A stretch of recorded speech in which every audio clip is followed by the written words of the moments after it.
But you know, my question is, what's that gonna do for HB? What is that gonna?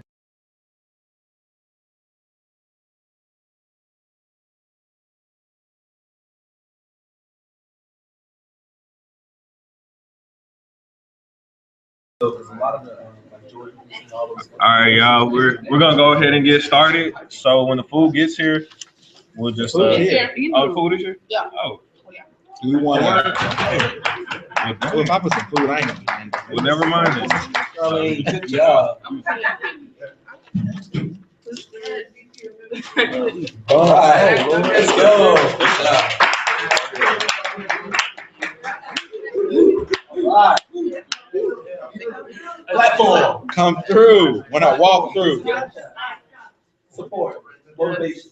So, John, are we gonna start? Or are we gonna get food? Or what do you want to do? We can do a working lunch because I just power through it. Do that way. You do a working lunch, I have no problem. That's all for y'all. So we're gonna take a break to get the food. Yeah, Okay. yeah, that's fine.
How you finish the next line? Okay, so for future goals, one thing that I've noticed about the membership page on the website is that it's, I think, from 2011-12. So it's not updated at all. It doesn't even have Brooks' old information on it. So that's one of the things that I want to do is update the membership page. Also, two, which I think is very important. I don't know all of the regional reps, so I want to establish a line of communication with all the regional reps. So before we leave, I want to have everybody get my contact information and get everybody's contact information, so I don't have to call anybody. So I could just text you or pick up the phone and call you. Two other things: build membership in all regions, and also get two Western representatives. That's something that I want to work with. I think I remember hearing on one of the conference calls, one of our advisors spoke about having some contacts in the Western region. So I do want to get with them and speak with them about possibly trying to figure out how we're going to get some representation on the Western coast. And then, of course, reestablish communication and create and track a list of all official members. Move to the next line. Okay, so future goals. I really want to get this newsletter out because I think a newsletter for this type of organization is key. Because number one, as a member, you're going to want to know what's going on in your organization. And with this newsletter, not only are you getting updates, but you can do highlights of membership achievements. That's something that we do at GSA, or we're really trying to do at Morgan. Like, we'll send out weekly e-blasts, and in the weekly e-blast, we'll spotlight a GSA member or just a graduate student, like, hey, such and such presented our research at such and such conference, so, congratulate them, or yada, yada, yada. It helps, and it also kind of makes them want to become a little bit more involved in the organization because you're highlighting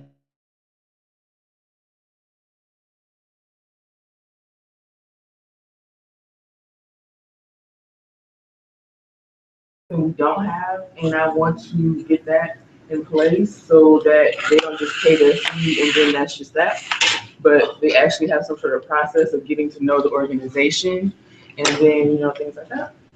And then create membership information literature. Okay, so these are all the to-do lists of what's to do from January to April.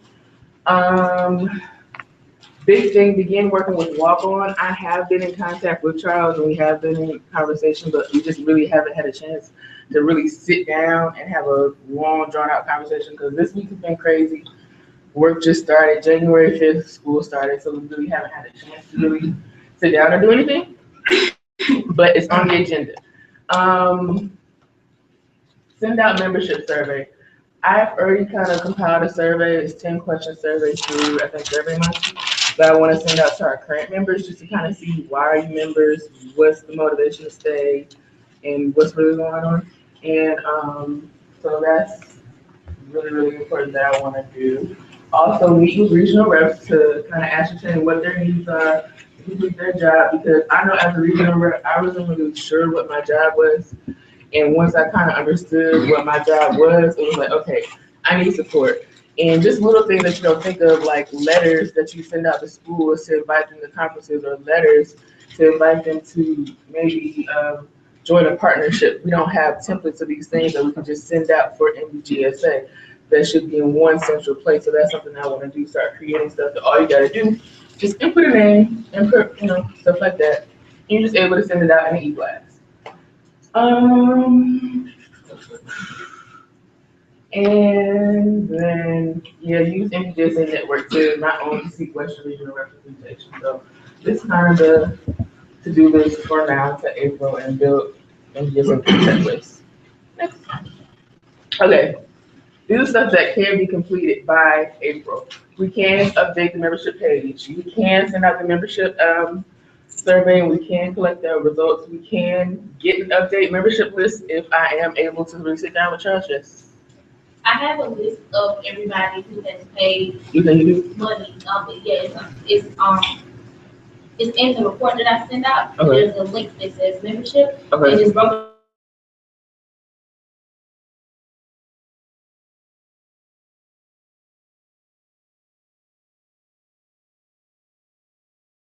Access. Okay, that's great. And we can get the newsletter out. That's something I think that can be done. So one thing I want to do is start getting with you guys, see what's going on at your schools. So right now we can't really go out and highlight our organization because we don't really know too many of the members. But right now we have a board, and we have plenty of schools and plenty of accomplishments right here that we can highlight and start sending out and get other people to send more information to us so that we can highlight them. And sorry, just to add on, and we can highlight the company. Absolutely. And then, sorry.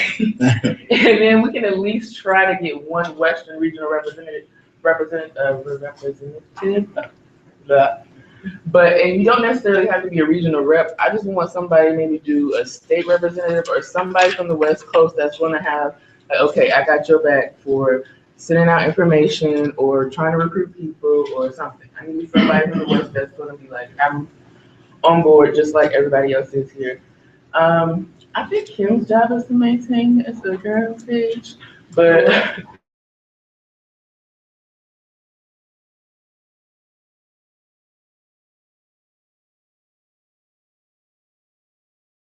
membership benefits, why should you join, things like that.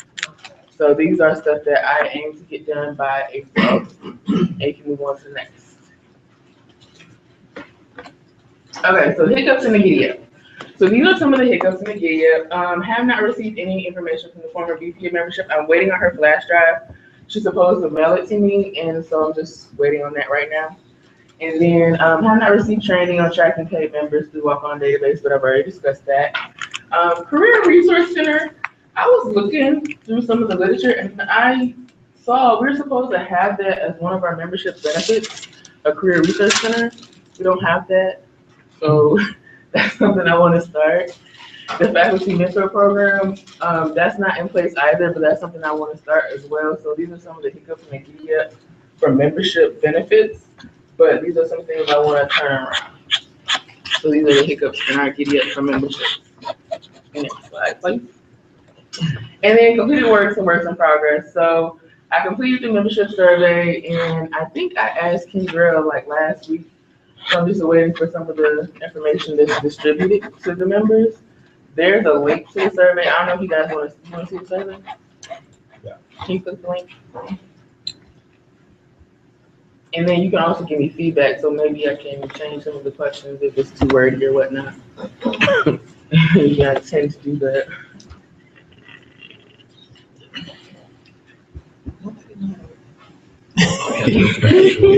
Yeah. Right. Control. Yeah, control.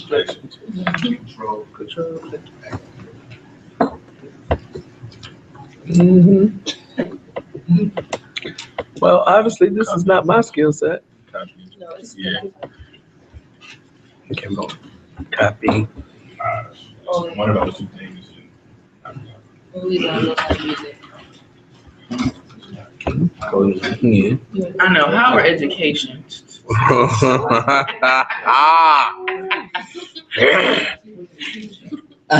Give me 5 minutes. I'm coming for you. Don't you worry. You gotta pull it over. Oh. Pull the window over to the big screen. To the right. To the right? To the right. To Two the left. times. Reverse. I believe you.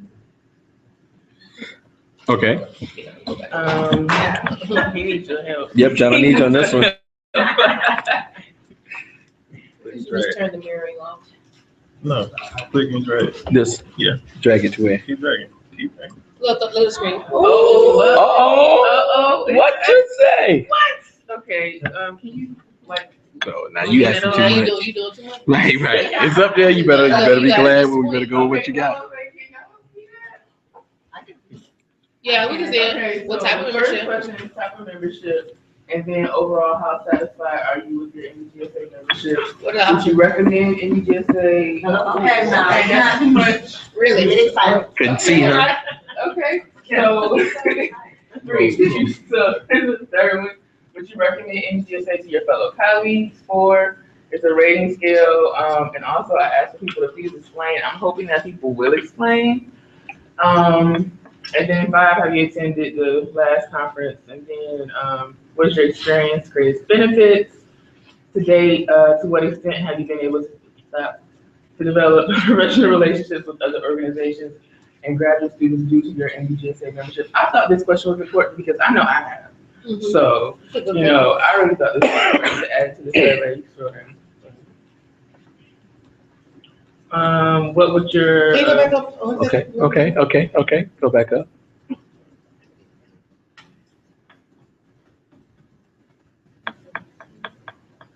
Is extremely the right word? Yeah, that's a lot of responses. I don't know. Very much. I think it's very much so. It can be changed. She's becoming a Or you methodologist. can say absolutely. Right, yeah, because extremely, I think extremely is the wrong word. Maybe just say absolutely. Oh, just very much. Very much. She can stop with very much. Yeah. And then what would your preferred methods for getting to know the other NBGSA members? Just to kind of see, other than the conference, what could we do, possibly do some networking, virtual networking events too. We need to get in touch with Google Hangouts, do some sessions. And then what has NBGSA's impact been on your graduate experience? And then the last, comment suggestions you would like NBGSA to take into consideration when improving membership relations. And so this is a survey that I would like to send out to all our members and also get in touch with Passmore. Yeah. I was gonna ask if you can add something about Congress 2015. Like, will you ask, did you attend? But will you? Yeah.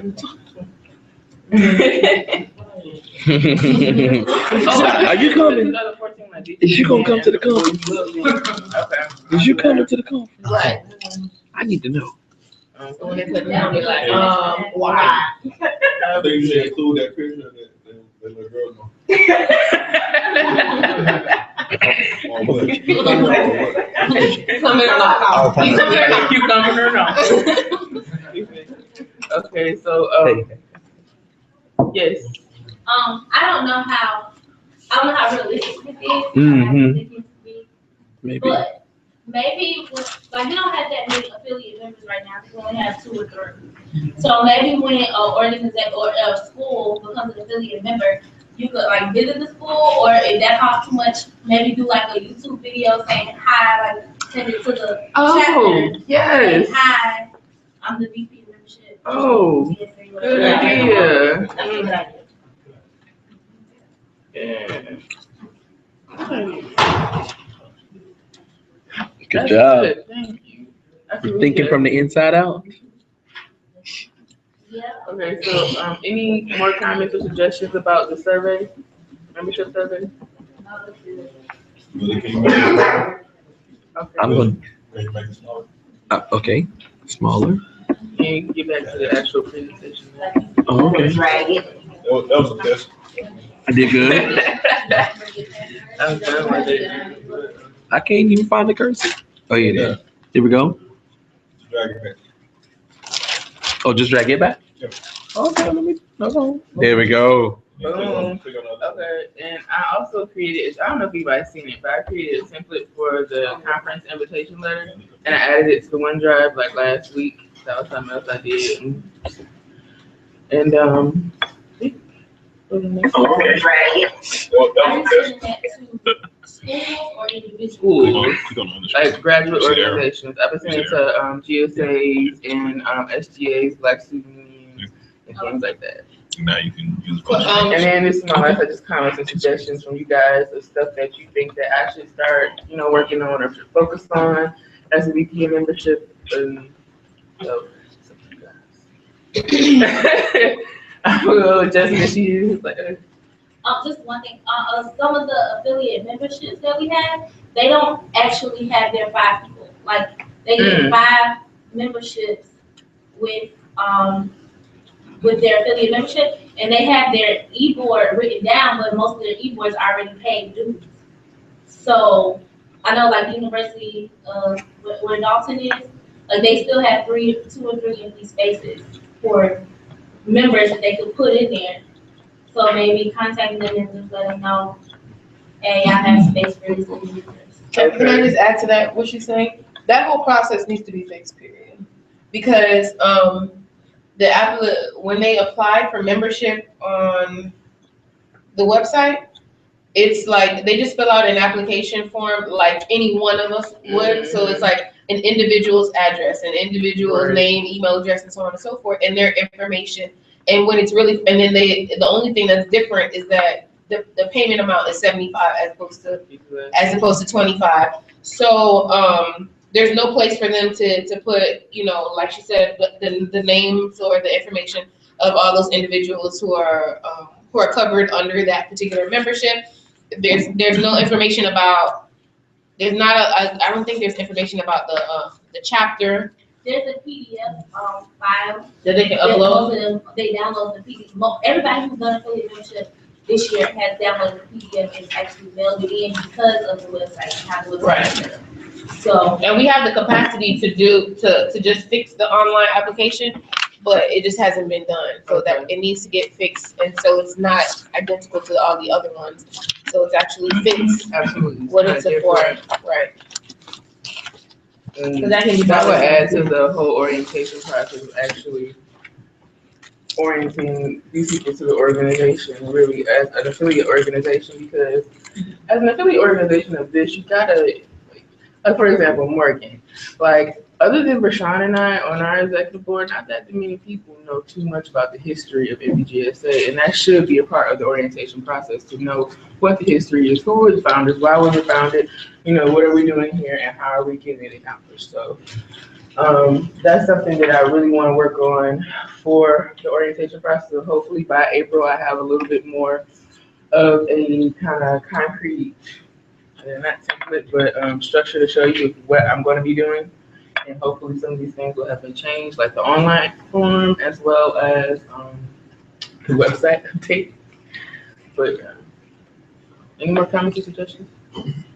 As for the Western region, Mm-hmm. I know there was an individual who I forget his name, Kevin, right? That who I guess you can work with as well, and another person. What school is it from? Oregon, Oregon. He's at Portland State, and Leo on the board had connections at Portland State. Kind of just fell out. It just didn't work out. Another person to talk to is Mishri. She's when I knew her, she was Harvard. I guess she's Denise now. I don't know if that's her middle name or last name. I don't know if she got married or what. But on Facebook, she's Mishri Denise. But she's a former board member. She was treasurer, and I think she was Western Regional Rep as well. And she's at University of Oregon, and she's also active on our social media sites and stuff. So she might be someone to hit up as well. does the person have to be in graduate school? Yes. You can hit up Leonard Town.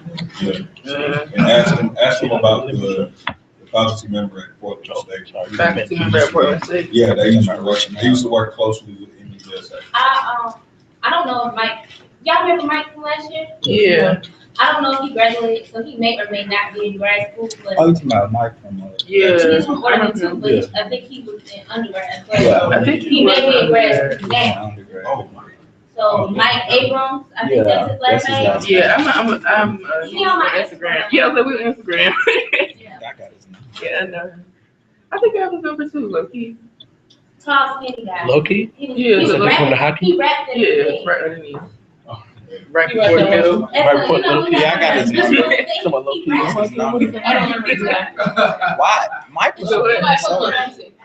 Mike was from Minnesota, not Oregon. Oh, right. He's from Minnesota. Because it's at Minnesota State. I got his contact information. He from Minnesota. He was the one that rapped with Minnesota.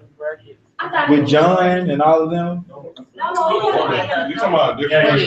Wait a minute. Oh, y'all talking about the Yeah, Browns? yeah. After Darcy got- I just know. Oh, I knew his name. So his name not Mike, or I just got the wrong Minnesota. I got the wrong. You got the wrong person. We just call it. Let's do it with Portland State. Right. Somebody come up. He's on Instagram. He's like the real Mike or something like Oh, that. I follow him. Okay. Yeah. I didn't think on right. Honestly, it's after the conference, so many people be like, seriously, like, it's that. Follow back. Like, all right. Right. So, any more from anybody else? Oh, yes. Another, suggestion. There is a number, because I know you mentioned, like email templates and letter templates and stuff like that. I know Mishari did a lot of stuff that's on when she was regional rep, that's on the OneDrive. Yeah, and there's, I also know that, John Adams, he has a lot of stuff on there as well from Northeast when he was regional rep. And there's a few others that have like a lot of letters and I've been slowly invitations and stuff like that. So I would definitely use those things first in developing your templates and stuff like that. And also for the conference, there are, I think I sent you guys a document with upwards of 7 to 10 different letters and invitations that you can send, include, to send out to universities and to different, to different groups and stuff like that. So please utilize those so that we're all speaking the same language, saying the same things. So yeah, so please you use those when you're sending stuff out.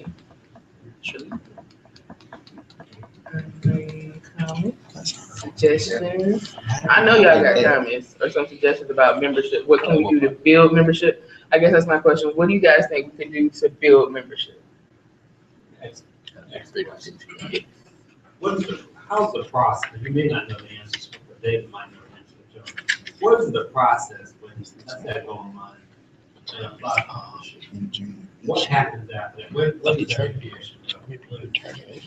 Who processes that?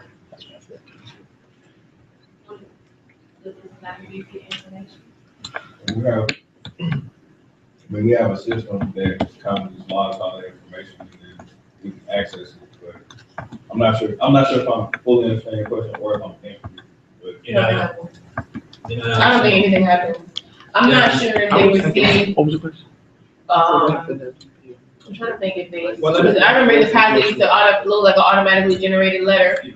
Right, you should. Yeah, you should automatically get a letter, right, confirmation. You might well you got it this year.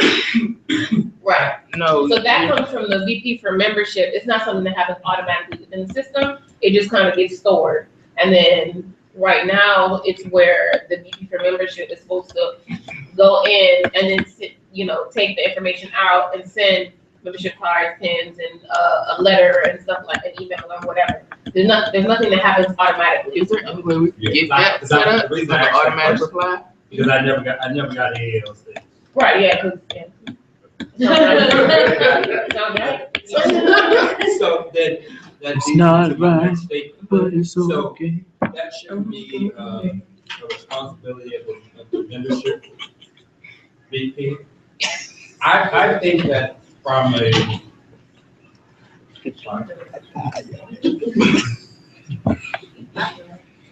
to make sure that we're consistent, I think that a lot of the people in the region should actually have access to send that information out to people and we come together with them. Because if we're recruiting people from the region, we should be able to send out the membership information and making sure that they actually receive that. Because we're selling and giving the name of NBGSA. So that's something that we might want to tie in going forward to making sure that from the regional level, we have those things that we can send out immediately or we can give to the people if we're somewhere signing them up. Because are we still using the paper applications? Yeah, but you just say people were not able to use it, so they were sending in the paper Well, applications, right? the affiliate challenge, not individual. So again, the reason I asked that question is I have applications on tape. For an individual, For individuals. and they sent it in. I mean, they exist. I think there's something on the website you can download an application and mail it in. So there are people who do that. I think what you're suggesting is a good idea because it's a way to get the regional reps immediately engaged with the members within their region.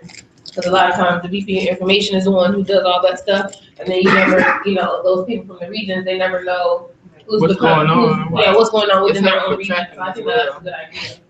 And then that will also alleviate some of the burden from the VP for membership as well. just to kind of piggyback off them and add to, I think that one of our biggest issues is commitment, and I think that's the issue because people get bored because they don't have anything to do.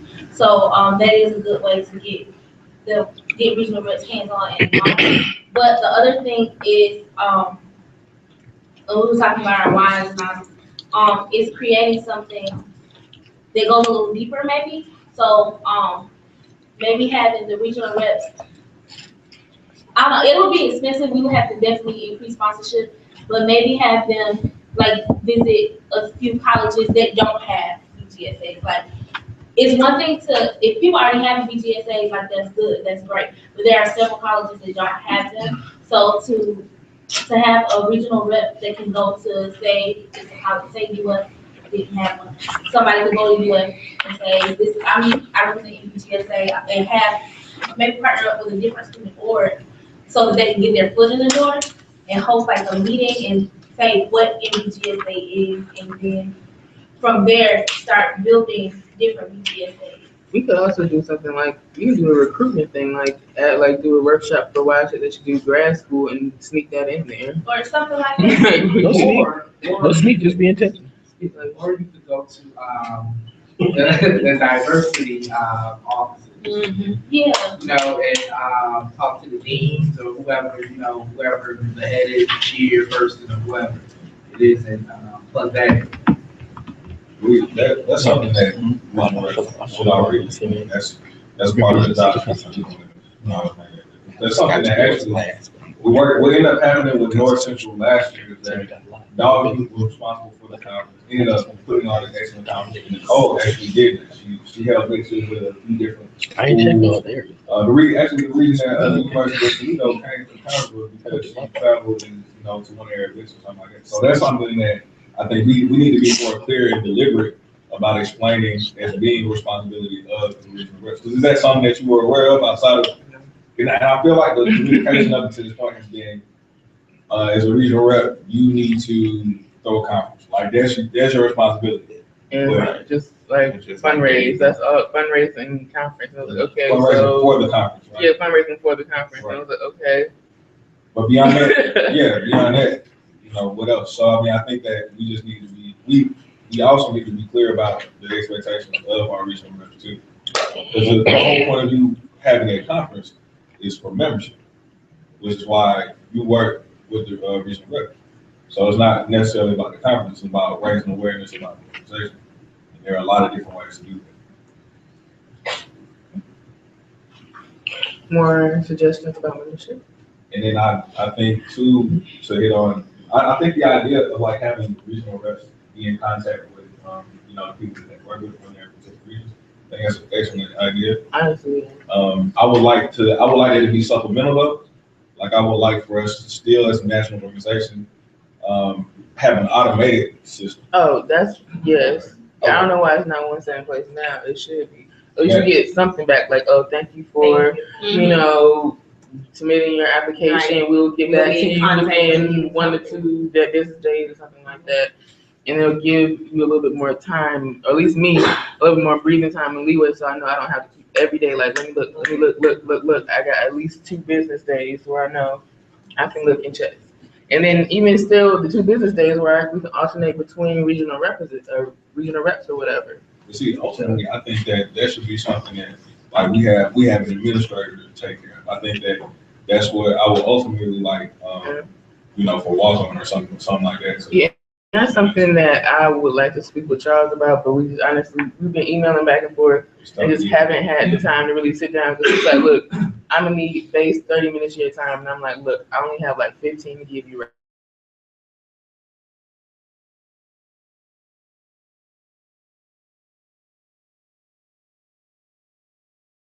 Right after we're done.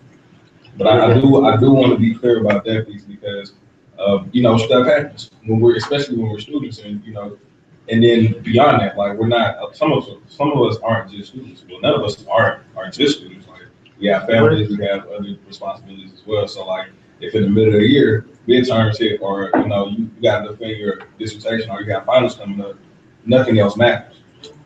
We need somebody where the only thing that they do is NBGSA stuff, absolutely. So I want to make sure that we're heading in that direction. Yeah, that's something we're gonna have to work up to, most definitely.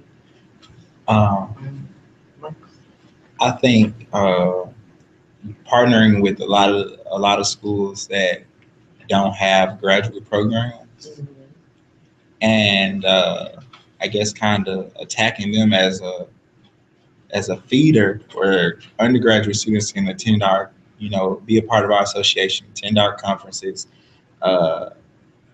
as a go-to to receive,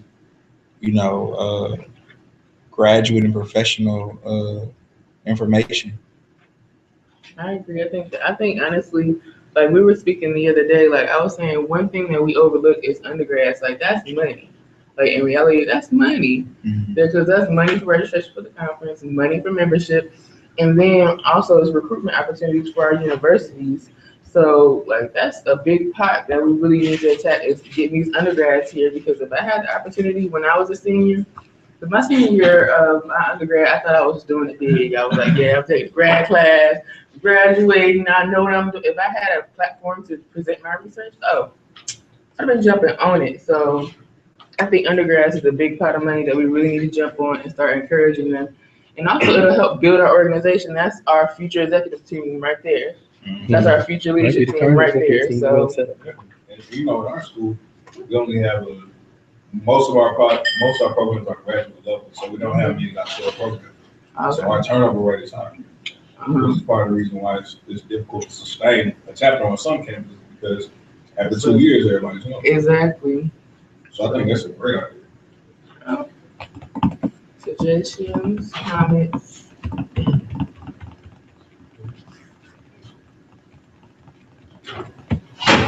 Right.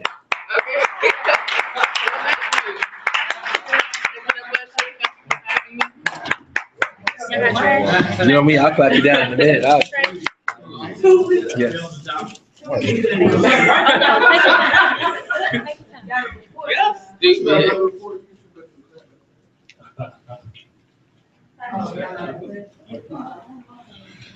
Okay, John, you can have it back. I appreciate it. Yeah, this is, yes. Continue the conversation. So by the way, by the end of this weekend, I do want to get everybody's contact information. It's on the drive. Okay, because I'm gonna be stalking on this. There's plenty of pizza left. Oh, she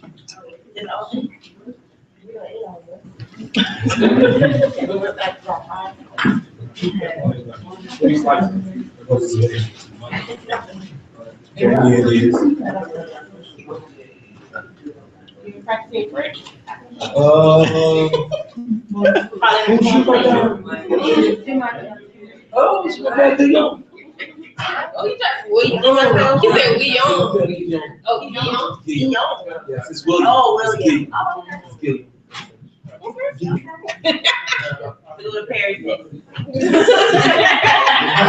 gonna send you a postcard. Make sure. For other Paris.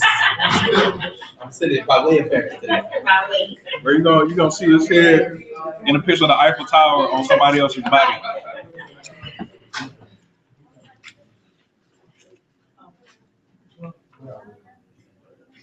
Man, I don't know where it is. Hey, Kendra, you ready to go? Cool. Did you send me something already, or do you need anything?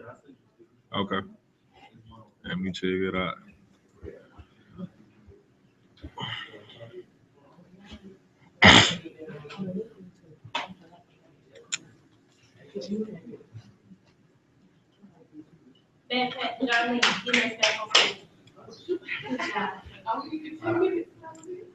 Search me up.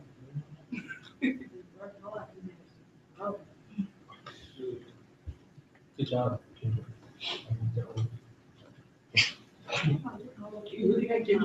Yeah, There we go. You speaking into existence?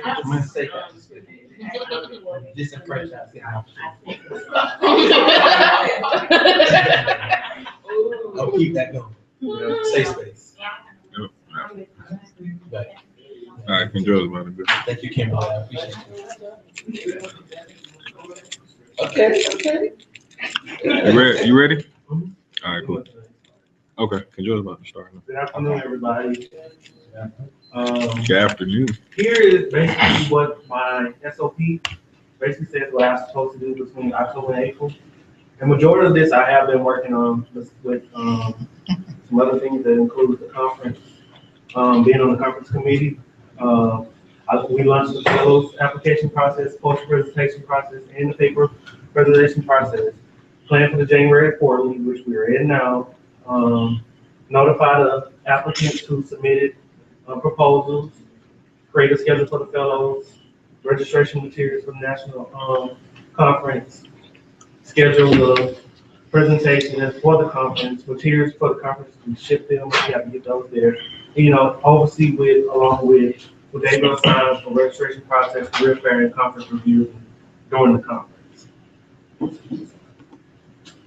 Basically, what I've been doing for the national headquarters is maintain the national mailbox, email, and phone service. I check the national email daily. They come directly to my email, so check those daily. The ring service, which is our phone service, haven't been receiving any of those lately, so I'm checking to see if that's actually still up and running. Yeah, we pay for it. Okay, well, I guess we haven't been getting any calls lately, so but I check that we to make That's sure. good, that means people ain't having problems. Right, that's true. But we haven't been getting any calls lately, so that's a good thing again. Maintain the Earth class mail with Jessica, who beats me to it every time to actually open them up. But this is okay. I get to see it. But I maintain the Earth class mail with her or whatever. And if anything pertains to anyone on the leadership team, I will forward the information. Like I said, we get emails daily about someone can log in, membership or something like that. I will forward it over to you, or something that I can't handle and it's not in my expertise. I'll give it to the president. For quarterly, I solicit 100% of attendance at the January quarterly. I think everybody that didn't come out this time, I think you guys are coming. We have a total of 19 that will be in attendance, and as you can see, we're waiting on 2 more people. We'll be close. We'll be at our 19. I sent out the wholesale information to everyone. Contact and solicit possible presenters from the leadership team. On call, we ask daily if you want to present. Just email me, let me know. I contact restaurants in this area in regards to discounts and donations for quarterly and conference. For quarterly, I didn't get any responses back, but Hooters, who said that, if we come into the group, a big group, they'll give us a discount. And they were like, it has to be 25 and over. And we're in 19, we don't have our 25. But for conferences, I did tell her that we do have a larger number of things. A lot of people said that they can possibly work with us with discounts in the landing, because that's the only area I looked in. There's some restaurants over there that said they possibly give us discounts. They're going to email me information back, and once we get it, I'll compile it and we can send it out to the registrant to let us know, hey, you can go to Hooters on Thursday and get such and such. And also assist the preparation of the agenda for the course. Conference. When we launched the conference proposals and conference fellows a while back, this is our update. Actually, I have an update. We now have 10 proposals, which includes 4 orals, 4 posters, and 2 paper presentations. We have 8 conference fellows and still 1 scholarship submission.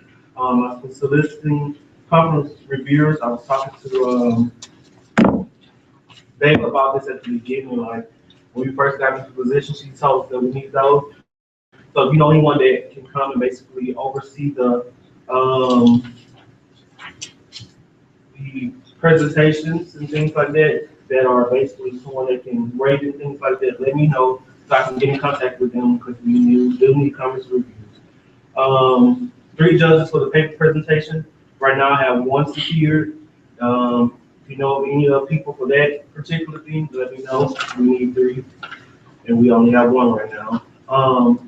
Selling the conference to the I-20 schools. I-20 is Interstate 20, which runs in Louisiana. And on one strip that interstate, we have 3 schools. Well, we have more. Well, we have 3 on that interstate, main ones, which is University of Louisiana at Monroe, Louisiana Tech, and Grambling. And basically what I've been doing for the past few months is actually selling the conference to these schools. Of course, I've seen Grambling, so that's not hard. But for ULM and Tech, it's been kind of difficult because ULM does not have anything that's like related to NBGSA or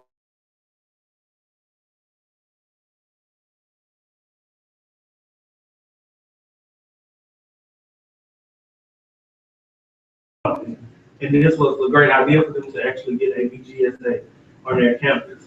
So I will be assisting them with that. So to get the feel of what we do at the NBGSA, they are willing to send 5 students to the conference.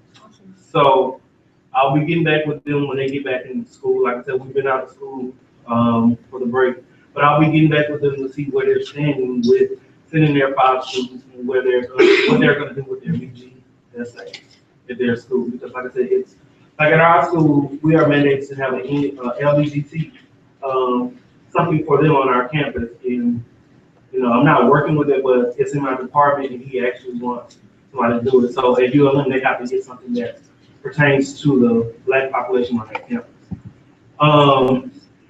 Holding the conference to the HBCUs in Texas, Mississippi, and Arkansas.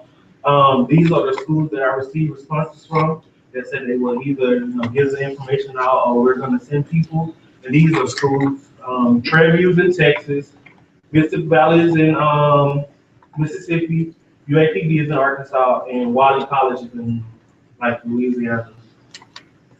Texas. I mean, I'm sorry, Texas. I'm sorry. It's in Texas. Better know that.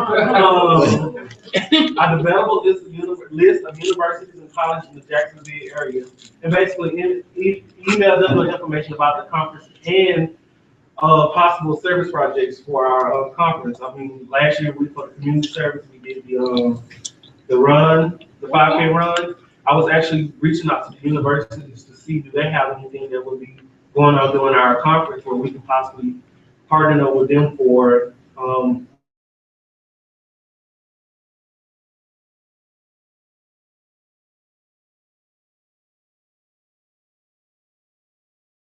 that their Kevin organization does a lot of service, and we possibly partner with them with an organization for one.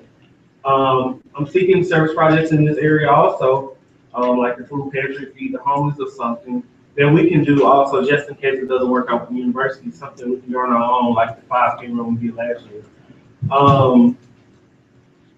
A question I have for you guys are like, what kind of projects would you like to target? Like, I know when I spoke with John on my one-on-one, I told him that I would like to do something like a food pantry or feed the homeless. Is this a certain project that you guys would like to do? Maybe I can find in this area. Maybe. Go ahead, Kim. Do what I have to. Going towards like the McDonald's. Remember when we was going that way? Yeah. Maybe like a highway cleanup, or maybe something with the school. It's like a school or something over there with me. Not with that attitude. Not with that attitude.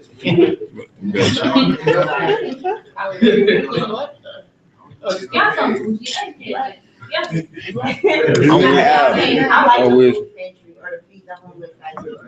Do we have Habitat for? Oh, yeah. Somebody else there. We have to- Oh, no, she was saying. Well, maybe we could do like a food drive and tell everybody to bring stuff to the conference, like bring It's a cop out. Okay. Cop out. I think that's fine. I think we should. I think we should do that and something else. I don't know if you can check with the local libraries and see if they have like a reading program sometimes on Saturday mornings, reading to the kids. At the library. Yeah, I like that. That's kind of what I was doing. More so class. I would actually really love to do it. I hope the grad students go in and read the kids. Some people have their own favorite. Are there any other ideas that you guys would like to throw out? What are these? Community service at conference. He's getting them. Did you get my Habitat? Community service at the conference. I did. Are there any events going on the campuses that we could be a part of? That's what. Well, that's what I contacted. I got the email. Still not listening. Well, you know, Yeah, I was wondering, in terms of like some organizations that are in town, some of the Black organizations Links or, so that, see those group organizations or ministries, certain things you have to do to community service. And then when you're doing something, and they could also, give you a chance to also know about the organization. Can you look me up? I did, I forget. I have an Sorry. idea about that. I think David said she had something. Oh, I do remember. Also, I don't know if there's something. Oh, we did one time a playground cleanup where we it was more like a disinfect. Oh, I Kind of had thing. that for humanity. Oh Oh, I no. But that would be good maybe to partner with the elementary schools because all the elementary schools have playgrounds and stuff. Or we can even do like, because also elementary schools are normally clustered. So even if we need to like get transportation and, hit like, 5 of them or something like that and do that as a service, that would be good. You think about possibly doing it on Friday in that case? No, we don't want to do it when the kids are there. You Oh, you talking about clean up? Oh, you Yeah. talking about clean up piece. Mhm. Like you're going to do something along those lines, because I've done that before. And the principals are normally very appreciative. Are there any more ideas for service projects? If you do, you can always email me or call me, text me, whatever. Put it in the group email. I'm also developing awards for to present to the leadership team on the conference. I spoke on this last time. I said, you guys do a great job the whole year, and we don't get any form of financial from it. So how about we just award them like the most outstanding leadership team members, things like that. I will develop the list of awards, and I'll send them out to the board. You can nominate people from there and get to, give them that award. Is it gonna be? You're gonna get a I love how she said that was part. You get a certificate. And a round of applause. Right. Why don't you get recognized in your work? Recognition goes a long way. And again, I did start the notification process for those who have sent in their post presentations and things like that. And again, as they come, I send them their notification thing. And again, if you know anybody that would like to present or in conference fellows, have them to go ahead and send that in. Now, we're running low on the conference fellows. Also, if individuals who are having difficulty either logging in or submitting applications and stuff, can you please let Kendrell and me know so that we can fix those problems? Sorry, I know. Did you get my list? I did. I need my list. Mark, can you go to the next slide?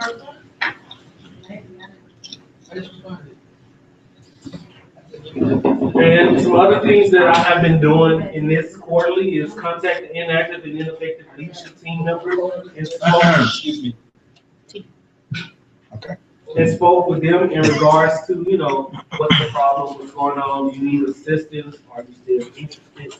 And I spoke with some of them, they was like, yeah, I just fell off and things like that. We talked about it and, some have come back on board and some have left, but, who understand that? Who they are? Who left? Yeah. But we just only had one person resign. Okay. So it's not a lot. No, it's not. No, you said some. I was. Oh, okay. He's trying to be ambiguous. Thank y'all. Who's being big? Recruit new members, especially like at Grambling, where we're doing is trying to get members to register through the South Central Region Conference, as well as to attend the conference. We're trying to get new members. Assist them with the planning of the South Central Region Conference with Mr. Kenneth Williams. The Constitution Committee that Mark has asked me to be on, and I've reviewed the SOP for the VP of Admin to see exactly at times what some things that is listed inside of the SOP for the VP of Admin that says what they should do at a certain time should not be done. And like it would basically depend, like with the conference, the launch. They told me to launch the information in, I think it was September, and we didn't have anything but a conference. So I guess things like that need to be, moved around so we can have time for it. But that's basically what I have been doing for this quarterly, along with quarterly times that I have been doing. Are there any questions that relate to anything that we've seen on the screen here? Well, I would like to thank you all for your time.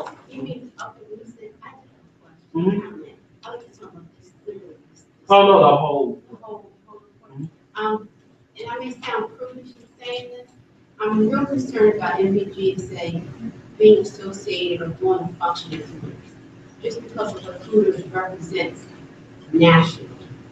So I think even though they may give us free passes to go there, if an individual chooses to go there, we can't stop people. But I do think that we have to be real careful as an organization and what we stand for, and being compromised in one facility like this.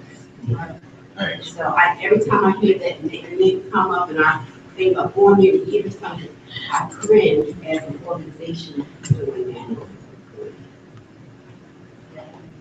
I got a question. Is it possible besides Jacksonville Landing that we could get, I guess, sponsorships or anything else outside of this area? Because, besides some of the, I guess, conference members coming in who have cars or automobiles, they usually sometimes tend to go outside of this area.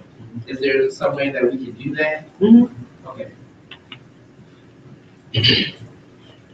Kendra, let me apologize. I didn't want it to seem as if, the nomenclature is being messy. However, when there are executive leadership transitions, there should be executive communication about leadership transitions to everybody in a formal letter that should go also not just to the executive board, but to the entire body. And so whenever we do have leadership transitions, which seems to be a challenging conversation for African descent organizations, we need to professionally communicate to the leadership body as well as to the general body about transitions, specifically around our Vice President of Membership Affairs. It should be a professional executive document from the president that goes out to everybody so everybody can be aware that it is a transition. That was my point. You mentioned there was only one judge for the paper thingy. I was wondering what were the qualifications for that? And it can anyone do that?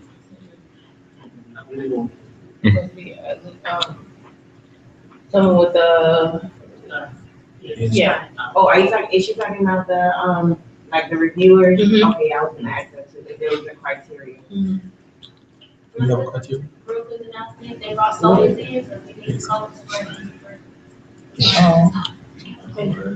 Thank you. What is the criteria? They have to have a PhD. Oh, okay. Right. Or EDD. No EDD. Okay, domestic courses. Where's this written? Where's this written? We have a earned PhD. But it's an interdisciplinary organization. Are there any more questions? Again, thank you for your time, and you guys enjoy the rest of your stay in Jacksonville.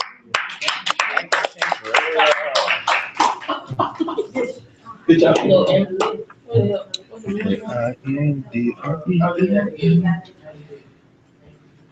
Jessica, you Yeah. okay? Do you have anything you need? I got my stuff right. Okay. Oh yeah, did you come get it? The jump drive right here. No, that's. Oh, No, I got it just to get today.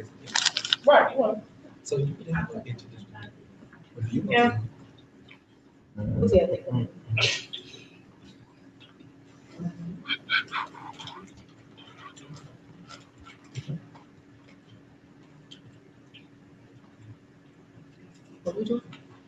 Jessica's about to go.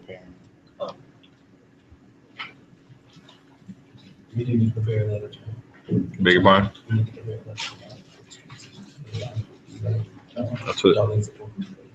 Yeah, I took note. I agree. Just let me know what else I need to do. Okay. Yeah, I didn't know what to do. I'm gonna talk to you more about it. 'Cause I really didn't know that.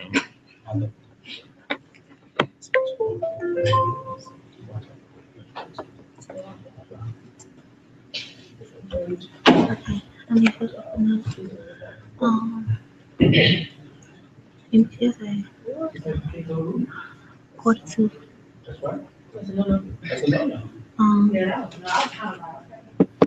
That right there. Expense statement and the summary. I'm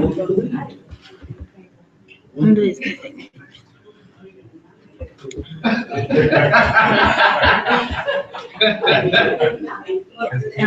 Just go to, oh yeah, that's, just go to the top. So pretty. Okay, so Can we blow it up some? if you want to, Yes, we do. okay. Alright, so I can email this to all y'all as well if you want it. This is just the ledger. It has everything through December, from October through December. Can you scroll all the way to the far side, please? This is the first time. No. Oh, the that's other not. side. Yeah, the side, and I need you to, like, this side, No. no. Cell. The cell video. Yeah, okay. So, I basically, got it. like the other day, when I did this report, we had a total of $24,807, which is good, considering that we haven't really had much income. And we're not spending a lot of money. One of my goals for this year was to cut costs, which we have. We cut earth class costs by almost $100 or so by recycling. And the other thing, my other goal for this year was to work on a budget, and it was quite difficult to do a working budget since we are constantly moving. So I've adapted that plan, and we're going to use the list that we set around last quarterly and any additional things. And during our session tomorrow, we will draft a budget for 2016 instead of trying to do one for this year. Just scratch that. Go to the other thing. No, the other page. I'm done. I'm okay. gonna email y'all this. That was just a part of my whole transparency thing. It's supposed to create transparency this year. I printed out. It's printed out. It's in a notebook. That's in my car. That's in Georgia. This is just a summary for the whole quarter. We brought in a total of $11,000 this quarter. However, this is not our money to spend. Right. The $299 is for conference registration.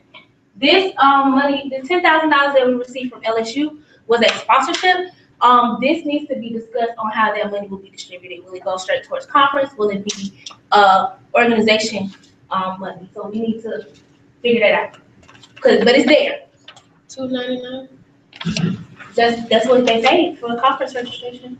Who's that? His name is Herbert Denmark. Is he a? Yeah, I don't believe he's a member. He might be, but he mailed it in a check. Oh, he did. Okay, that's why I don't have it. Yeah, he mailed the check in. I can pull up the information for you. But all right. So this is the money we spent. We only spent close to $1,700 this year, which is real good. Last quarterly, we saved a lot of money by people donating and participating. Food stamps, all that good stuff. And so we appreciate everybody who helped save some money. So yeah. Oh, this summary that we see, when we see our total expenditures for the first quarter, we had a total of $23,892 in expenses. So what was the first quarter? That's from June to Yeah, and some of it was conference stuff. Some of it was conference stuff. Some of it was just like really unnecessary stuff. But some of it was conference. So we have very and as of today in the account, we have $14,491. The money that has been spent so far was dinner for you guys last night and snacks today. That number will change. I will send it out to you guys when we leave here because we for this room, I believe the projector, things like that. When you guys, I want you guys to make a list for me for things that if you didn't participate the last time, that should be included in the budget. I know one of the things I'm suggesting is that we invest in an organization projector instead of having to borrow. Oh, let's not buy the hotel. No. So You think you need to use an NBGSA projector? when we think like I know like last time stuff that was on there was like paying for leadership, covering quarterly meetings or covering meals, also helping regional conferences was on there. But I'm thinking more so things we need to move forward. For example, we don't have a projector. Maybe investing in the NBGSA vehicle might be important. Just saying. I know it's expensive. We have to work towards it. It's a goal. It's a goal. Think big.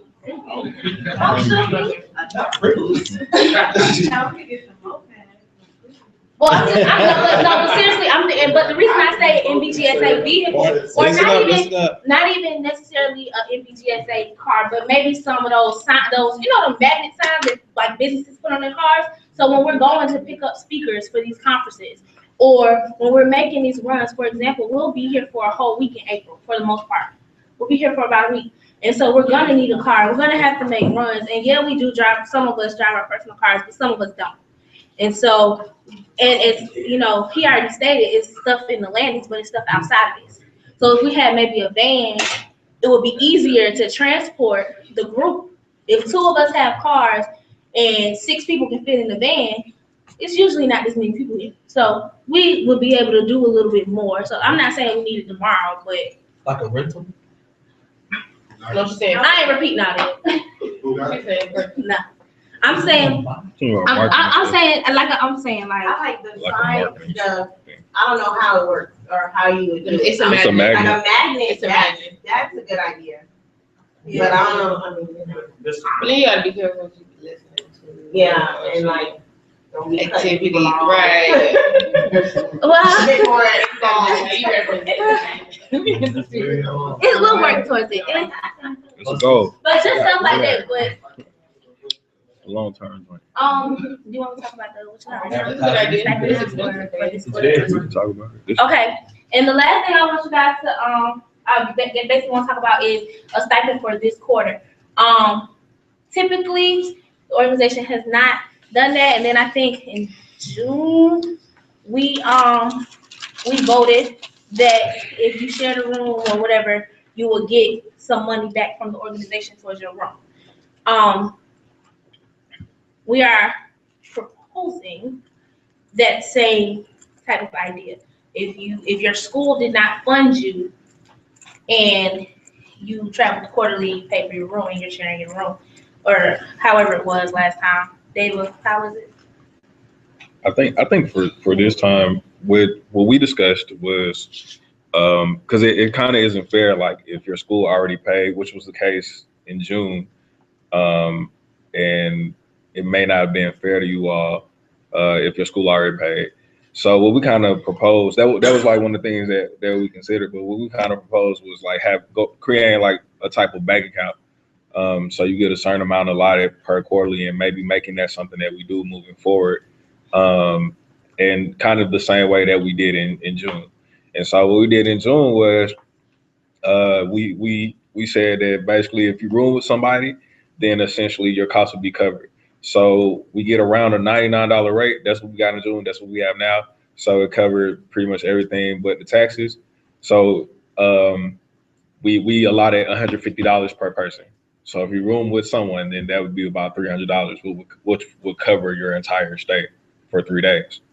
What we're proposing now is doing something like that, but creating some type of account. Because like if y'all don't need it right now, like if we were to say we would cover everybody's who has to pay for their room this go, and some people got their stuff covered by their school, then it wouldn't really matter to those people.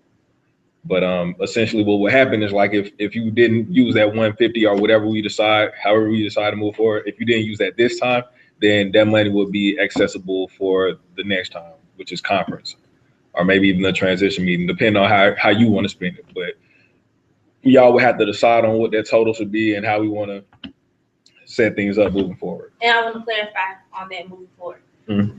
That's for this board.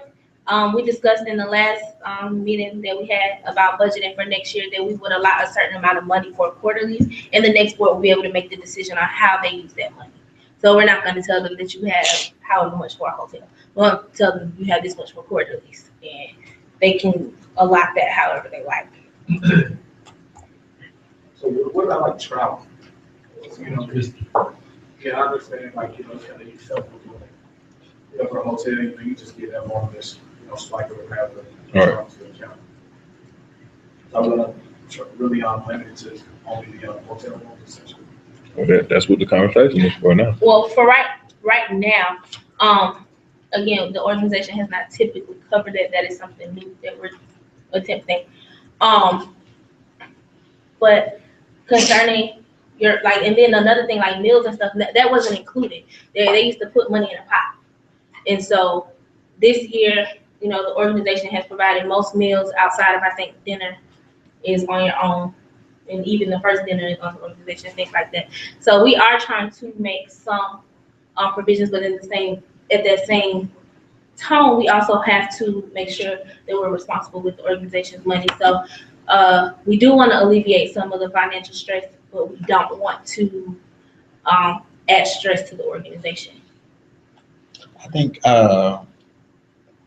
that it's a good idea. I think it may need a counter. So as you're spending money, something needs to be put in place to supplement it. And maybe it could be something as simple as, how we pay membership fees if we're officers, and maybe our institutions can pay, a fee for each officer at the beginning of the term, maybe like in the same amount as what we would pay for a conference. If attendee went to a conference at the beginning of the year, we'll be supporting the organization, but paying our fees at the beginning. Because we don't even pay conference fees. So essentially, what you're saying is like set up some type of program where it would be like a set amount. And so like right now, if I travel, like for a conference, I filled out a travel grant for my school to give me money for the hotel or whatever. So you're saying to have something similar. Somewhat like, for instance, how much is conference registration? $275. So say I'm elected. I'm on the leadership team. My institution has to pay my membership fee to be a national officer, $275. That comes in at the beginning of the fiscal year. And then I'm going on the lines of the hotel stipend right now. So that money, so every leadership team membership fee will go into like a pot. Right. And then that would be the money that we use for like rooms. Yeah, and it may not be enough to supplement, but it'll be able to offset it for the money that you're dishing out for the rooms, something like that. I actually like that. It just seems a little risky because I guess we don't have it in black and white in front of us. But maybe if we set up a grant process that's on a need-by-need basis with more than two signatures. I think if we set up a grant process, people know a month in advance if the university is not going to pay for them to come to the meeting. At that point, they can apply within a time frame for travel, lodging, whatever it is. We just maybe allocate an amount of money in the budget. So say we take $2,500 each year and say this is how much money is allotted for special cases or special travel grants towards, professional this meeting or quarterly meetings or whatever. And then once that money runs out every year, that's it. Okay. Because it should be. I'm afraid of it coming across as being biased. But then you want to think on a case by case basis. Everybody may not school may not provide. Yeah, the school may not provide it. So if we set aside a certain amount of money, for like $2,500, say every year we provide $2,500 that's set aside. Each person who needs it applies for it in a timely fashion so that we can still get good rates. And then we make the arrangements for, okay, well, you may have to share or something, but you know, here, you do have a big. Oh, I would love to work on it with you, but I just want to make sure it's fair.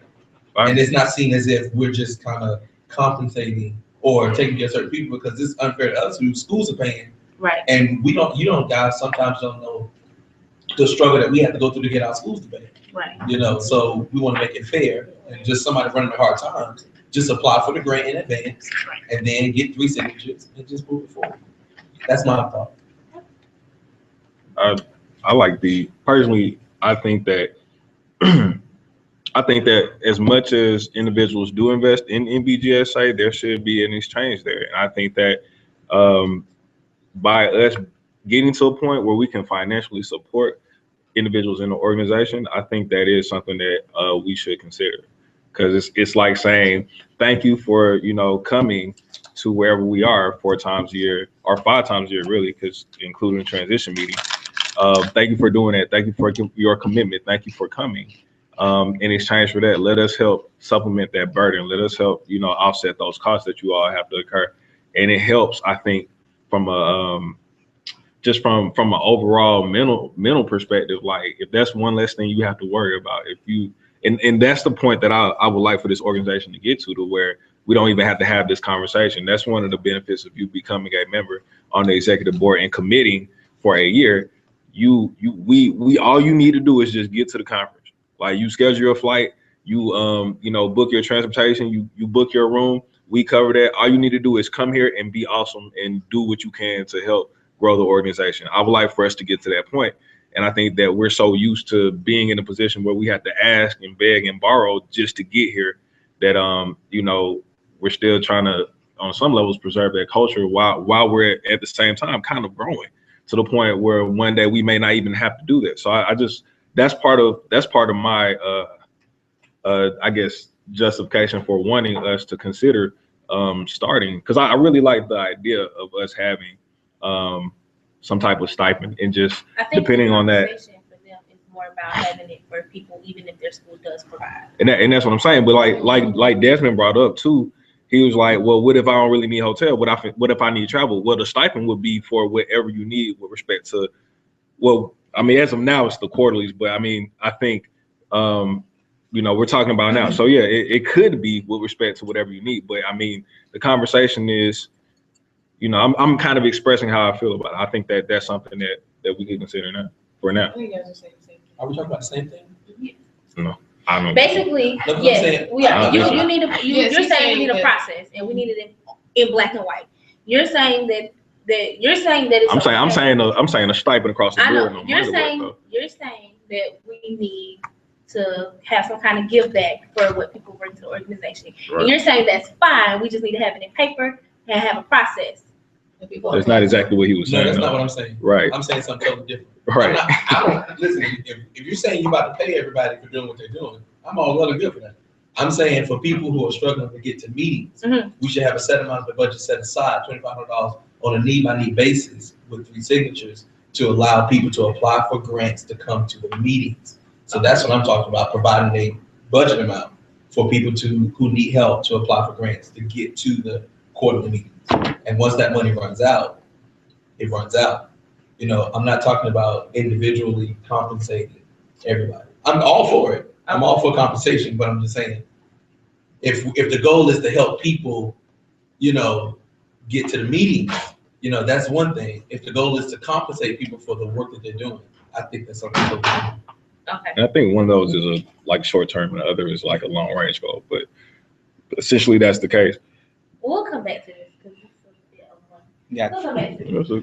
Just one thing, John, can you go to that other spreadsheet, please?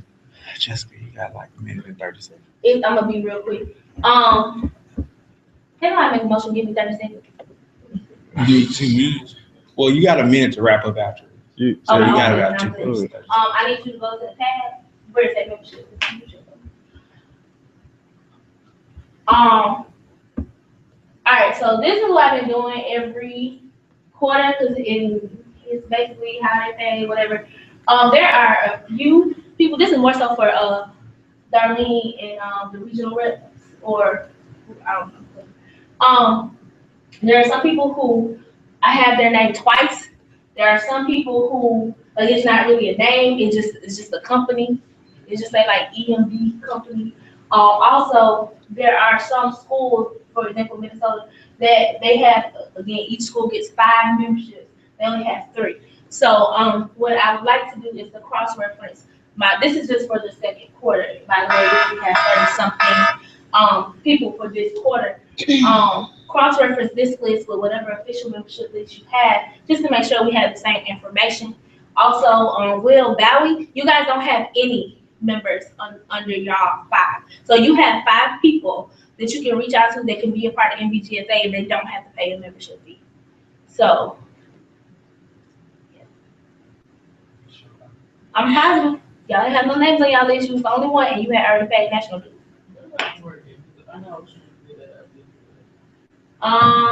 Y'all paid last quarter. I have to get it to you because this is for this quarter. I have to. Is there an membership list somewhere? Does anybody know? If I don't, outside of what I've been doing. A current membership list from June 1st to today. I have anybody who's paid via PayPal or Bank of America. I have, or if they send in the check to Earthplace, I have their names. But I don't know. I know Brooke, one time we had a different count, and I think that included some life members. So I think that might be why the count was off. But I got a list of life members from Dr. Tatum. So I think I have the official list. If this is important. I think this is important, and I don't think we should leave this weekend without having a list of members. Like, this is something that we should, like, we do this every meeting, every whatever. We don't know. I don't think that should be one of the goals or the task list items or whatever, is that we should leave with a list of members, lifetime members, all of that stuff before we leave this weekend. There's enough people who can get in contact with and whatever, so we can cross it off the list. I have this, like I said, this is for the second quarter. I also have it for the first quarter. So what I can do is I can combine them into one list, and then I can go, because most people pay through PayPal, I can go through PayPal and try to get their emails that they paid with PayPal with. I can try to do that this weekend. If not this weekend, I can try to do it like soon after. But because if they pay via PayPal or they send a check, then it's on here. So people who send a check, they just send, do they fill out a form or something, or what? Do they have to, or do they just, you just get a check that says what? Like for Dalton, he sent like a bunch of checks or money. He sent like a bunch of them at one time, and the check was like $15, $25, so I knew that was membership. So I just wrote down the name that was under the name that was on the check or money order into my spreadsheet. I don't know if they completed the process online because I don't have that information. I don't have access to that. So I don't know if they did something online. You know how on the conference website you can send a check, or so I don't know if they do that. Right. But so Darlene, this is another problem that you have. Because if people, like, we need people, our issue is that we don't have contact information for people. We don't know who's members, we don't know who's not members. We don't know what schools people go to. We don't know. That's ridiculous. We should have all of this information. And so if people are sending in, if they apply online, we have everything. But when they don't apply online now, or their affiliate chapters, that's a whole, now that it becomes a mess. Right. So we need to figure out a system so that we have all the same information that we get online for those people who pay via check or our affiliate chapter. And that has to be done like yesterday. Is there a reason that people aren't paying online?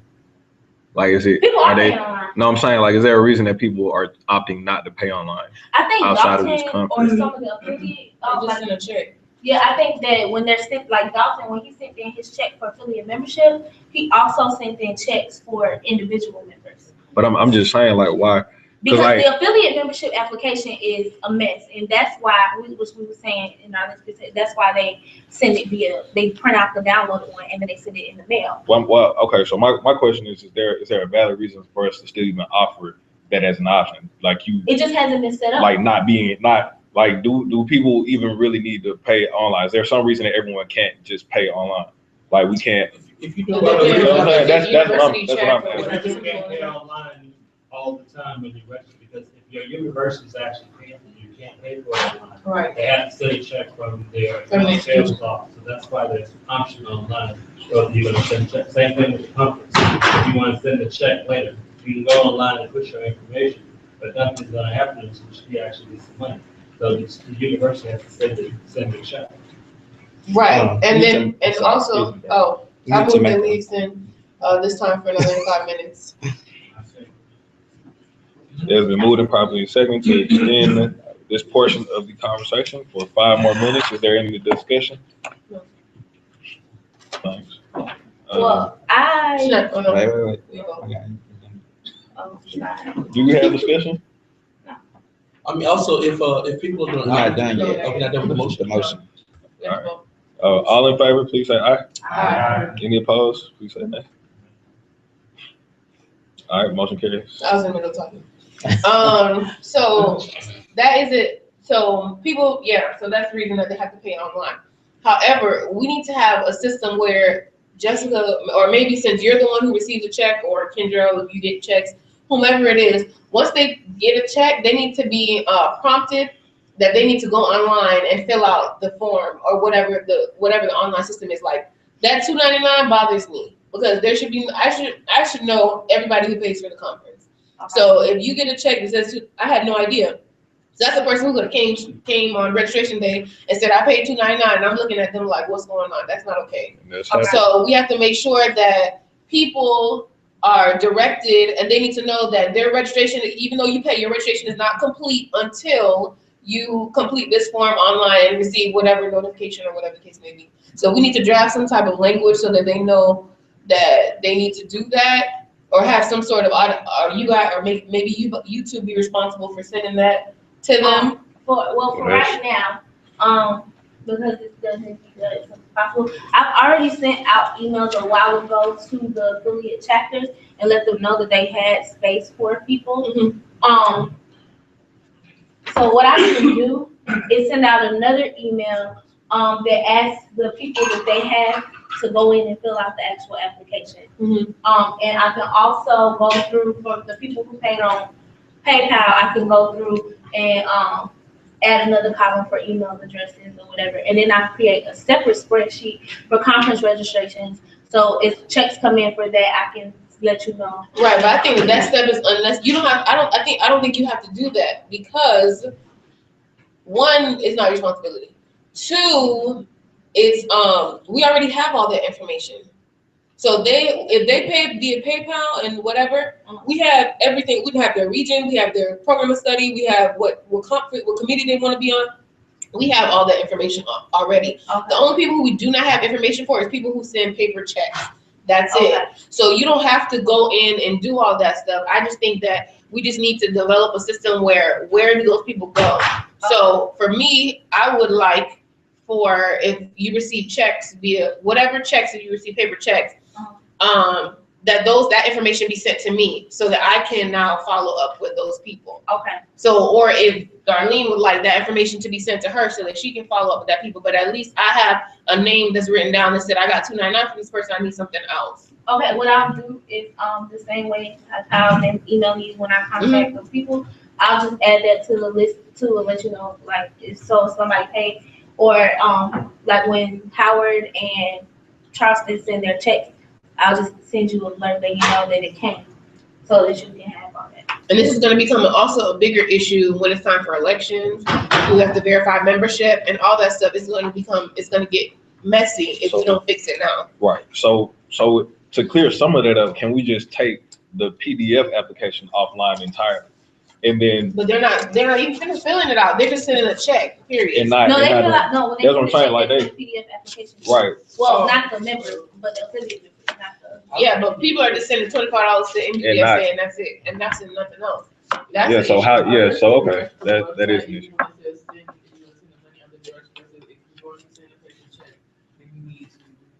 Yeah, because you still have to fill out that, when you go online, you fill out the application, and then it has an option that you can pay via PayPal, credit card, or whatever, or you can pay by check. And you can click pay by check, and then it says submit your check, or whatever, and it goes through, and then we have access to it. The issue is when people don't do that, and they just send a check. And that's it. I wouldn't suggest taking the paper application offline, but I would suggest that because if you're doing outreach and you don't have internet connection, you do outreach at mixers and socials, like other type of gatherings that's like right on the spot. And if you want money from people you're trying to get membership, you want them to have something they can fill out right on the spot. And it may not always be an internet connection for them to go to the website and fully engage that. So as a basis for customer service and just non-traditional outreach, like we need paper applications. And also, I know you brought up election. I am keeping track of the type of membership, so that when it is time for elections, we should be able to see who's an official member, who's not, and so I'll go ahead and email because it's only like 3 or 4 affiliate chapters. I'll go ahead and email them and have them, have their 5 people fill out the application and send me the information on like what type of member they are. So I can work on it.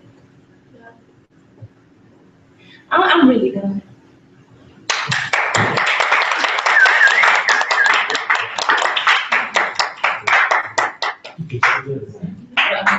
Oh, yeah. You ready to go? Yes, I'm emailing to you right now. Okay. Cool, thanks. Thank you for that, Jessica.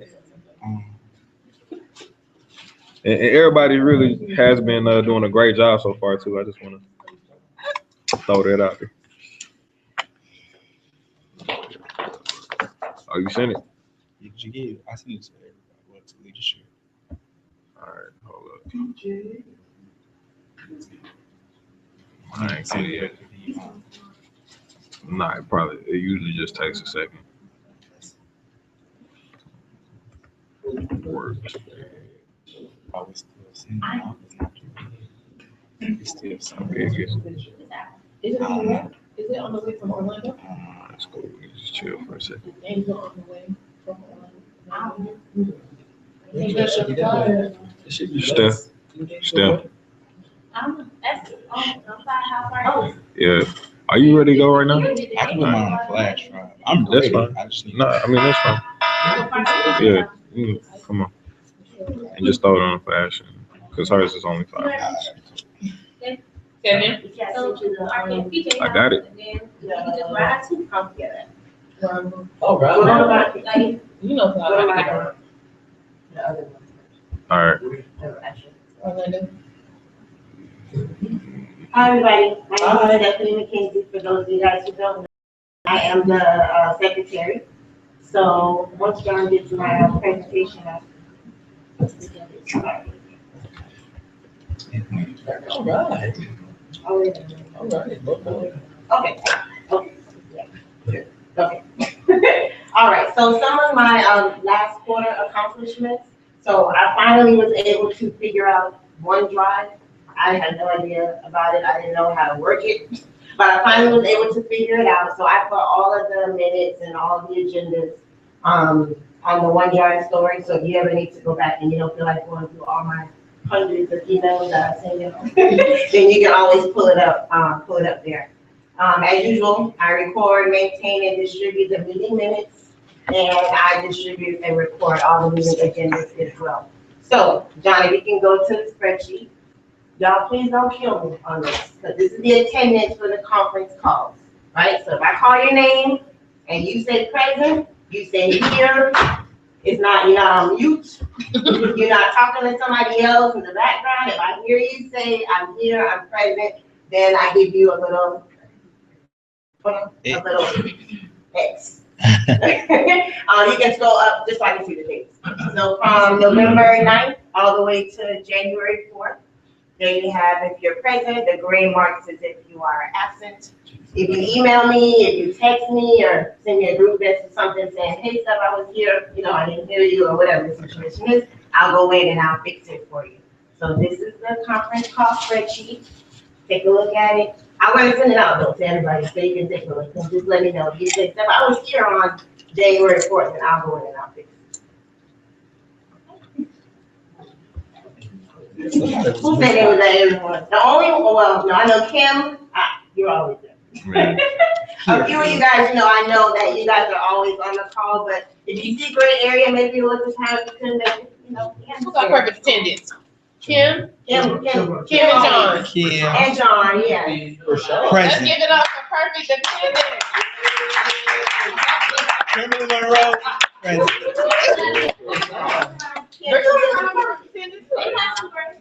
Oh, you don't have her all day long? I don't think so. I don't. I didn't say I don't.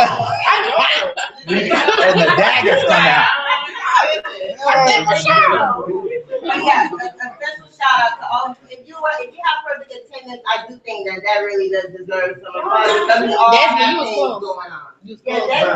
Hey, honorable mention. You are close. Honorable mention. Honorable mention. Yeah, but sometimes you be a little late, but you know. And go back to their report. All right. Shade Street. Goodness. It's coming. Here it comes. Here it comes. So, Darlene, I'm very glad that when you gave your report that you mentioned the quarterly newsletter, because that, as you see, is one of my last quarter challenges.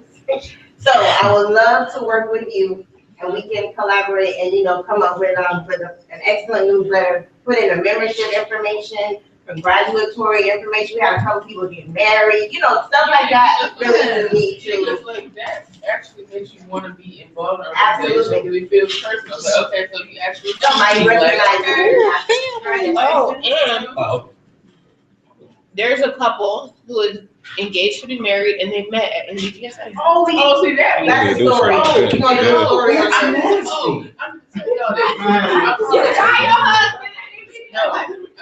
So what happened? This is random. I was sitting in the graduate study room at Morgan State University, and this girl walked in, and I was sitting there, okay, talking to her. She was like, you know what? I think I met you before. I was like, really? She's like, yeah, at NBGSA conference in Dearborn. I was like, oh, really?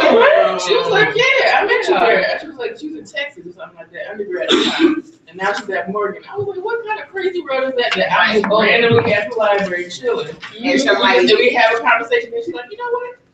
You look familiar. I met you before. I'm like, NBGSA. Okay, so Darlene, with that being said, please, when we get a moment and we can link up and just talk about what we want or what we expect to come from that newsletter, I would really, really like to work with you on that. So I'm glad that you mentioned that.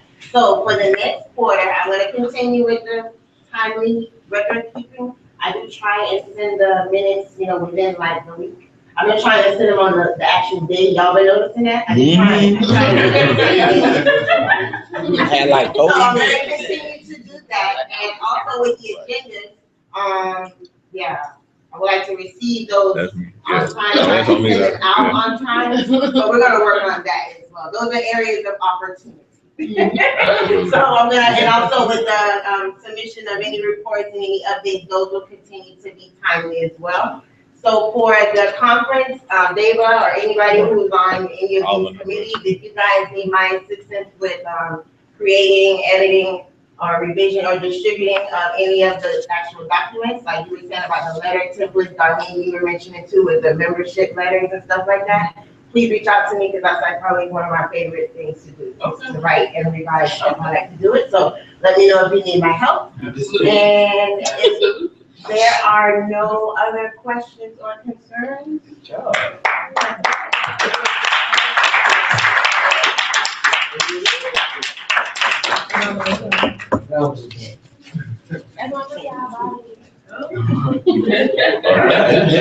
All right.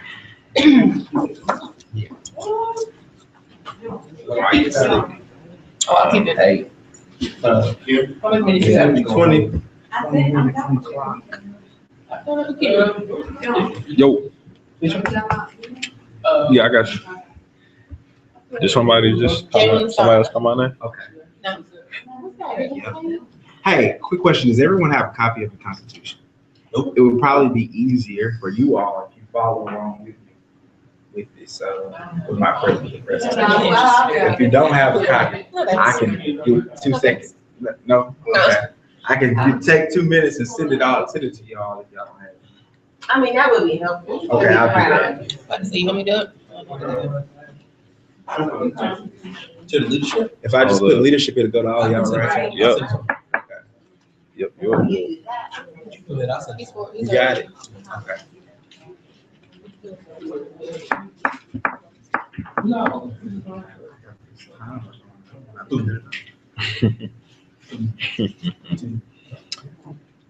Whose jump drive is this? It should take, well, I don't know. It might. Let's see, it's kind of lit.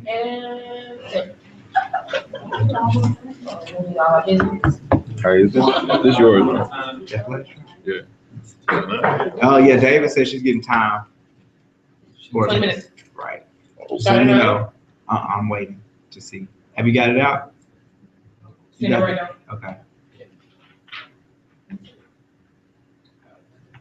You said you got it? Oh.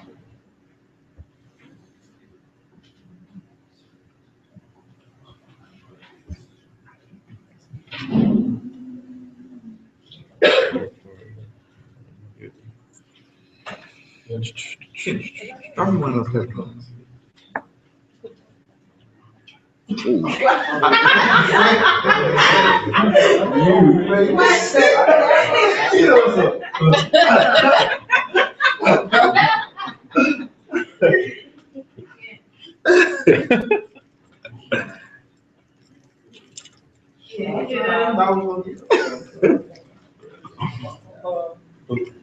You got it. And sometimes you just gotta get the warm up. I think I could say it faster. I told you it's not my computer, dog. Have you still not sent it? It's not my computer. All right, it's done. Okay. My phone ain't go all the way. You got it? I got it. Bam. Okay, great. Well done, sir. Welcome, Mr. Chairman. Oh, you ready to start? Are you gonna let people open it first? Open it up. Go on. Oops. All that have it say aye. For those who Aye. don't have it. Who doesn't have it? Nay. Okay, I'm ready, David. Okay, hello everyone. I am Marcus Kennedy, your 2014-15 National Parliamentarian. I'm going to give my quarterly report today. Go to the next slide, John. Okay, so the NBGSA Constitution and Bylaws Ad Hoc Committee is something that I've been working with for the last couple of months.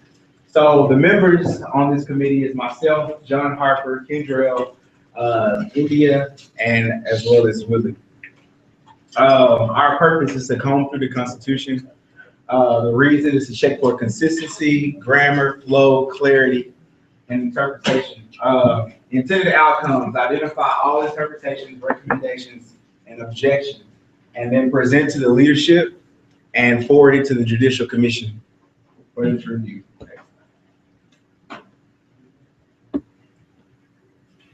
Okay, so Article 3, membership. These are recommendations that I have received. So Section 12 says each membership year shall begin on June 1st and end of May 31st. You can follow along with this on your Constitution, but the recommendation is to allow officers to serve 2-year terms instead of 1. And there are recommendations to change it, of course, to term year versus the last day of June of the year. Change the term year. Next, these are only recommendations, so we'll talk about it. Article 5, officers, Section 3.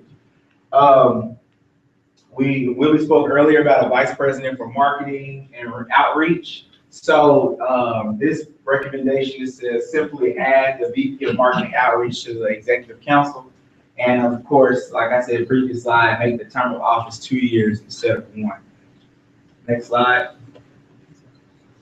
Line 143 through 150 in the officers section, adding the VP of marketing outreach to the order of succession.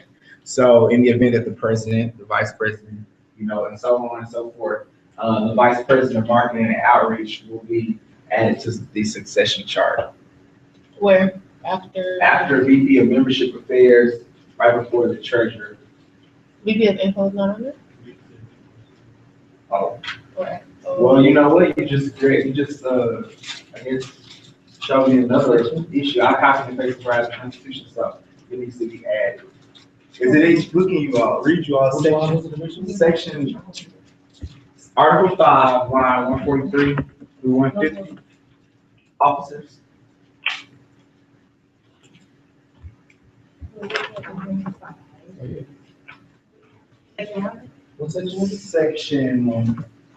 Section 150, 143 to 150. So that's the second, section 4, second paragraph. No, VP of communication is not in the original document. VP of information.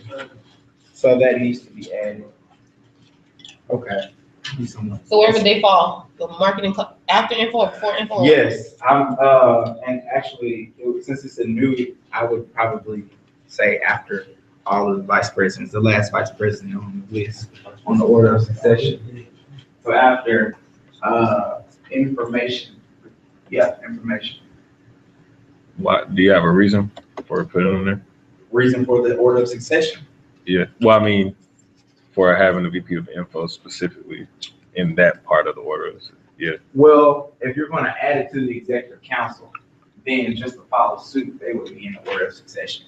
Well, I mean, it's already in the executive council. I think it's just left out of the VP of marketing.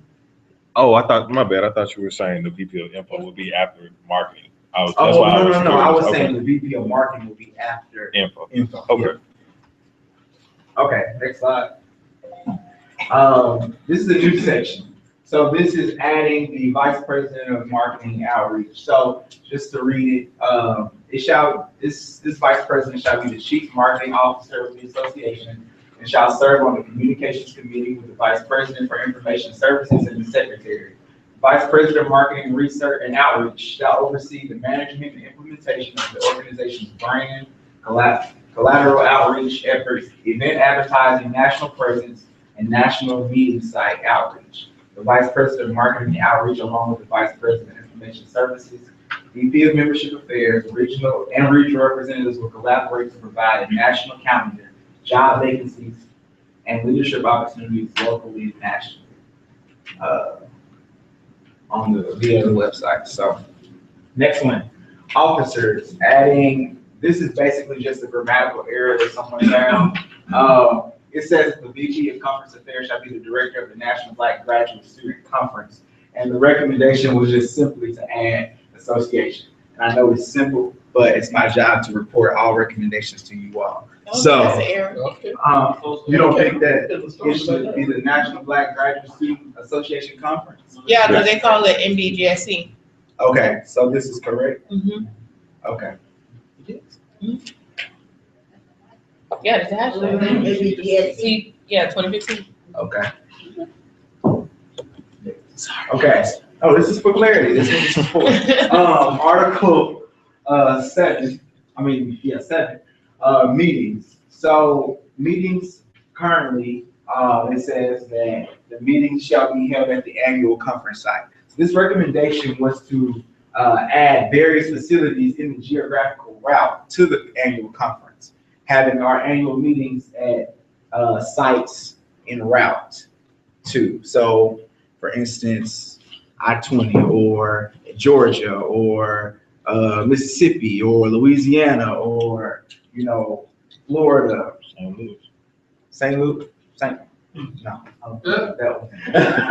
But, so yeah, that's what this recommendation was for. Why?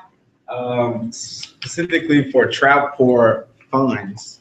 People complained, have brought up, not being able to make quarterly meetings because of the quarterly meeting being at the national conference site. So every meeting, we know we're going to this location, and then we have to prepare for the national conference as well. So they were asking for alternative sites to save costs for institutions and officer members who have to come, who are required to come to the annual meetings, the quarterly meetings. Yes. I know that these are just suggestions. So when you talk to them, maybe you should, I get their point, but we use the quarterly meetings to build rapport with the places we here. So if we're not here, like it helps us get better grades for the conference because we are because we do come so often, then they work with us a little bit better. So doing this would create a short-term financial relief for the quarterlies, but then it'll add to the financial stress towards the conference. And also, I think that we need to be familiar with the area that we're going to have a conference in. Like, it doesn't make sense for us to have this conference in Jacksonville and nobody ever been here and know nothing about it. And then come in April and say, oh, conference time. I'd like to respond. Well, I think that's all true and all appropriate. However, it doesn't extend the efforts of NBGSA to become more than a conference. It keeps bringing us back to the same hotel, and we haven't met any. We've been here 3 times, and we haven't met any more people or established any more relationships as a result of being here. We may know how to get around a little bit better, but to say that we maximize these opportunities every time we come to Jacksonville and we know at least 10 new relationships and partnerships, we just haven't done it. But that means we need to revise our schedule. Right. And so going to the schools in the area, or to build those partnerships. Right. And so the suggestion is that if we're going to say we're going to the West Coast next year and we go to Las Vegas, it's going to be hard to convince a university institution to send groups of students to Las Vegas 4 times in 1 year. However, if we would 3 times in 1 year, if we did a geographical route and said, well, we're going to go to DC, we're going to go to Atlanta, then we're going to go to St. Louis, and then we'll be in Las Vegas for the annual conference. That'll give us not just diverse meeting places, but it also allow us to build relationships along the way to get people to national conference. Really, the person who's responsible for the site and making sure that the site is everything that we need it to be is the VP of Conference Affairs. If that person has had liberty to do what they're supposed to do, they should be able to provide for us all the information that we need once we get to that week experience. So say it don't take us but 2 days to get around the city. We're not going 5-10 miles out of the city. We're right around this corridor. It takes a day for us to scout the city to see what food places are so we can provide more information. So I'm just perceiving that one of the recommendations to do that is to build a route to also build NBGSA along the way to national conferences with other organizations, other universities, and other cities that may not have, BGSA. So that's just the recommendation. And again, now if we're going to be just a conference, I think it's good. But if we're going to be more than a conference, we have to start stretching out beyond just the cities that we're going to, because we're spending a lot of money every time in one city when we could be hitting 3 cities and getting more people. Just a thought. To respond to what Willie just said, that I hear what you're saying in regards to hitting other cities and making our presence known. But I guess and not being just a conference, but also on the back end of it, that's what we're supposed to be doing in our regions anyway, on a regular basis. Like having those presence, having those regional mixers and so on and so forth. Those things should be going on throughout the year anyway. We have the June quarterly meeting typically it happens at Howard, and then the other 2 quarterly meetings, which is October and January, happen at the conference site. So we really have 2 meetings that happen at the conference site. Let me ask you about this March. Okay. This March quarterly meeting. That's the annual business meeting that takes place at the conference. So because the conference is supposed to take place in March.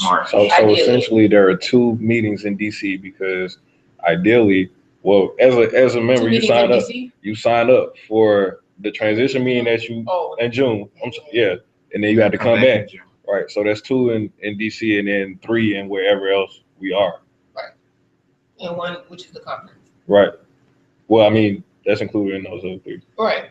Mm-hmm. Maybe we should change the wording from where it says in a March quarterly meeting to in the annual business meeting at the national conference, because because it gives me the impression that we have enough. a meeting Right, in March, right, we don't. yeah. So maybe the next year the And then conference might be in June again, who knows? And that next, I mean, the quarterly meeting, it'll just be at the actual conference. But the other piece to that is that I think I'm uncomfortable with is the fact that is limiting. The way that it is right now is limiting. The suggestion kind of allows for room to move. And I, because like if there is some unforeseen circumstance and we can't have all of the quarterlies at the location site, then I think that's something that should be taken into account. Yeah, that's what I was gonna say. As well as is that I just like the flexibility that's there. Like this year we went to Atlanta for the for that. And I don't think that was a bad thing or anything like that. So I like the flexibility that's in there, but the way that it reads now, it seems as if it's putting flexibility on the or making it inflexible on the other end, in that we have to meet at these geographic locations along the way, as opposed to having it at the hotel site. So I think that we should just add language that allows for it to be someplace else other than the hotel site. But I think the hotel site should be the first choice. You know what I mean? Right. Okay. So change the literature to where it's not mandating that we have it at the annual conference site, but open it to where suggestions or other options can be made if necessary. Yeah, or any agreed upon location by the council, I think would be fine. Okay. And also too, with that flexibility, that does allow room for, because like at the actual regional events, how many of the ZET board actually goes to any particular region event, and how much, how much like awareness about the organization does that necessarily gather? And that's a point that we can work on and improve on. But I do like the idea of possibly being able to grow in different directions. So I know as a conference planner, if we didn't have these 2 meetings here, we'd be in trouble. Really? So I'm just So that's just so that's why I'm looking at this from that vein, in that if I didn't see this, like if all of you guys were not acclimated with this hotel, I can't have 30 people asking me where the restrooms are, or where's Pensacola room when we get to the national conference. That's why it's important for you guys to be those eyes and ears and and stuff like that as well. Like I can't tell everybody that Rallies is up the road. Like you guys end up being those people as well on the grounds here, outside of just me or John, who happens to, or the treasurer or whomever who happens to do the site visit. So I think that is important as well. So I don't necessarily want to lose that for the sake of convenience, or even establishing a presence, when that's something that we should be doing elsewhere. So I think it's vitally important, especially those 2. Now the one in June, I don't think it's as important.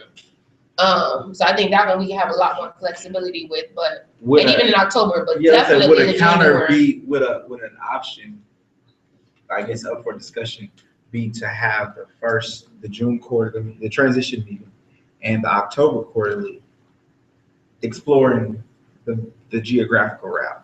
And then when January hits, we're focusing on conference for January, and of course, that'll be the only other time we come. But I mean, honestly, as far as like the constitutional amendment piece goes, I think that would allow us the flexibility to decide that later. Right. Okay. David, can you submit to me your counter recommendation to the leadership? Yeah. Next slide. Article 9. This has to go with the scenario of dissolution. So although it is intended that the term which this association is to exist is to perpetual, in the event of dissolution, all assets of the association shall be distributed only to an organization or organizations with the same or similar purpose. So in the event that there's no more NBGSA, this is basically what it says now. So the recommendation was to add a scenario of dissolution and to be more specific about where the money will go in the event that there is no more NBGSA. So the the recommendation was to have the funds specifically go to the affiliate chapters of NBGSA. Questions? I know when I read it, the thought of nowhere, you was just like, what? But it's you gotta have an exit. I think that makes the most sense. Oh yeah, it makes sense. So, next slide. Section 2, dues. Each membership year shall begin June 1st and shall end on May 31st of the following year in order to participate in conferences and events. Recommendation to add fiscal year to the literature. Fiscal year to each membership and fiscal year shall begin June 1st, May 31st, and end on May 31st. And finance, as far as our budget. I was gonna say, don't we do that? We do that already? We do. It's just not in the It's not written in the down, okay. So our fiscal year is May 31st. June 1st to May 31st. Technically, Yeah. no, but well, That's how I've been operating. Right. Because I took office right, in June officially, so that's when I started everything. right. So it's been operating like that. So now, like, if we make that amendment, then it would be official. Okay. So if How much people more do you pay have left? membership, How much time? if people pay membership, I moved that we add 10 minutes to Marcus. Yeah, Bro, I second. How much time do you need? How many slides you got? I don't even know. All right, I was let's- just. hold up. How many more? I Let's moved see. I make a, 15 minutes. whatever. Wait, I made my motion. can we? I made my motion to add Hold on. 15 minutes to Marcus, What slide are you on? Discussion. Bylaw section I 2. Bylaw section 2. Dues. 1, 2. So you got like 5 more. Okay. And I'm sorry, I didn't hear the motion. I amended my original motion of 10 minutes, to 15 minutes for Marcus discussion. Okay. All right, it has been moved and properly seconded to extend this discussion for 15 more minutes. To amend the original motion by extending it 5 minutes for a total of 15 minutes of extension for this discussion. I agree with that. Okay, Willie, to answer your question about membership. no, I don't Totally have a did that. question I thought you about were that's talking membership. Affiliate membership. We was asking, we had current roster of affiliate membership. Yeah, yeah. Okay. We do, but the issue is that it changes every year. It changes. So, You when, get I in had trouble. one from June 2014 You to get me in today. trouble. but it still changes. I'm Changes every I day. listened to you. What are we're talking about the membership, the span of membership changes every year. Is that what you're saying? We went back. No, you're saying we're gonna give the money, if the organization dissolves, we're giving the money to organizations that are Affiliate members Right. at that time of dissolution. That's what it says? Is that what it No, but I. Okay, that's we need what to put that probably in. need to add. No problem. So in a scenario where, they just joined this year, They can get our money. They need $24,000, right? Because we only got 3 now? Right. right? So if we dissolve So today, they each getting like 8 16, stacks. so if They we like 8 dissolve stacks. today, we would give them that money. We got 4? 3. We got 3? Yeah, we got like 8 stacks. Booby. Bowie, I'm sorry. We're gonna get you, dog. Oregon, Minnesota, We're gonna put the hands to you. we might only have 3. You gonna give them. We have them. Yeah, 8 stacks. After we pay our profit. How much is affiliate chapter? $75. Oh, okay, we need to make sure we do that. I just want. Can I be my own affiliate member? It's gonna be his. Can I just invest $75 in the organization? Kim, Marcus, Jarrell, and whoever else. I don't know what the grandma number, but he already paid. And if that's who was on your, y'all have already paid membership, so when you fill out your affiliate membership, y'all can get 5 whole other people who don't go to y'all school. What be what city? I mean, they gotta go to your school. So we can have members that don't go to Grambling in our chapter. No, they she have to said, go to Grambling, but on the affiliate membership application, there's a place for you to put names. Put the names of those 5 people who have not already paid national dues. Oh, okay. And but also have them go in and fill out the application for membership and just click pay by check. And we know we're not gonna do the check, but just click pay by check so that the information can still be in the system. And yeah.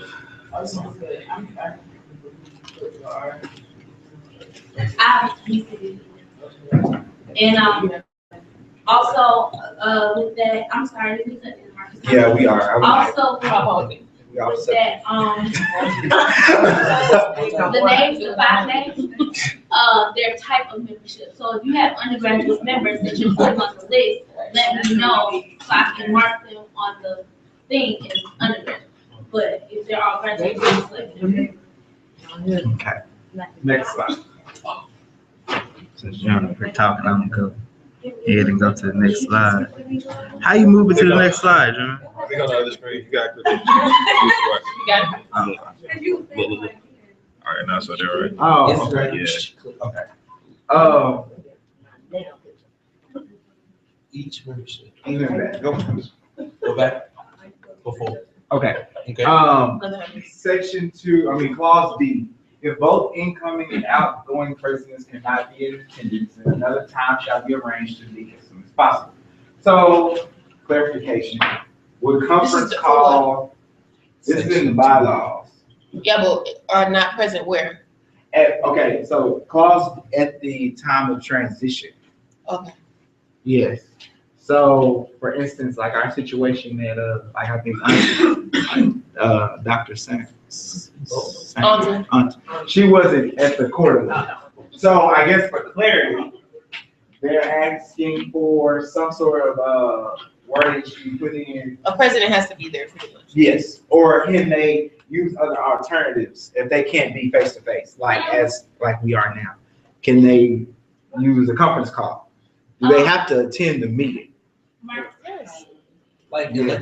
The president? The ingoing and outgoing.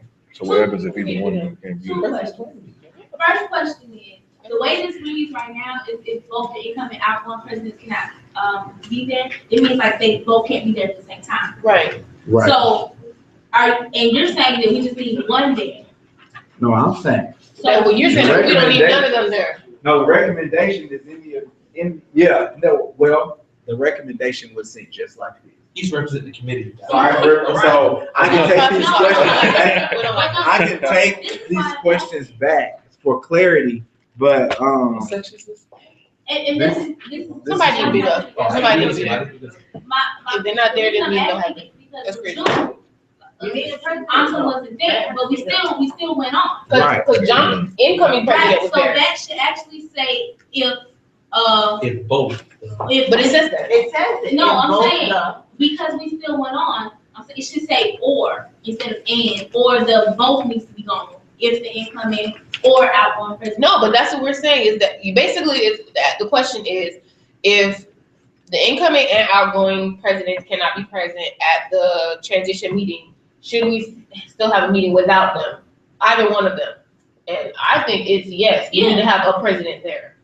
So it seems like this recommendation is saying that no, they are not required to be there, and if they're not present, then they can be present through a conference call and Skype meeting. And I would just like to go on record that I'm opposed to that. Somebody just a president. Because the incoming president, the incoming presidents have arranged to chair the meeting. Both incoming and outgoing presidents are not being attended. I think it's fine the way it is. I don't agree with it. I'm not talking about that yet. I'm not talking Okay. about that yet.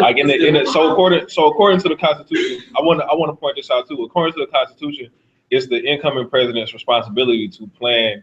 Yes. Right, but I think that should be changed. But if, as it is right now, anyway, I think that I think the outgoing. And you are saying that either one of them has to be there. Yeah, somebody. As the Constitution is written right now, it seems as though the incoming absolutely has to be there, or needs to be there. It should be there if it's a transition. That's what I'm saying. But that's what I'm saying. But not necessarily the outgoing president. Not necessarily the outgoing, right? So if the outgoing can be there and the incoming cannot, then still have one. Is what you are saying. Yeah, because see, that's the problem. I'm saying no. So if the outgoing, he said so like if Anta could have been there, but I couldn't have this past year, then still have the meeting. No. See it, and I think that's not. But clear. it says here that can happen though. You still should be able to have a meeting. That's why you have VP. That's why you have VP. But I mean, in the Constitution, it also says that, in the event that the president can't meet their duties, then the VP admin will step in. Right. So this doesn't allow for something like that to happen. When you look at the transition meeting, it's not really anything. The only thing is just probably telling them things that the kids can do in the future, which necessarily she can do. At some point. So you're saying they should transition outside of the transition, and then the transition meeting should serve. I don't get it. That's why you have. I think that from hearing you all, point of order. I think that from hearing what you're saying, maybe an accountability measure would be to explore the options of having the outgoing and the incoming president at the transition meeting. If you're a president, your term goes until you're transitioned out or at the meeting. So, I mean, how effective is it to the president without a president? Outgoing president. How effective is it for his transition process or her transition process? So, historically, the outgoing president has been salty. Right, and that's been an issue. No, that's been an issue. So like this year specifically,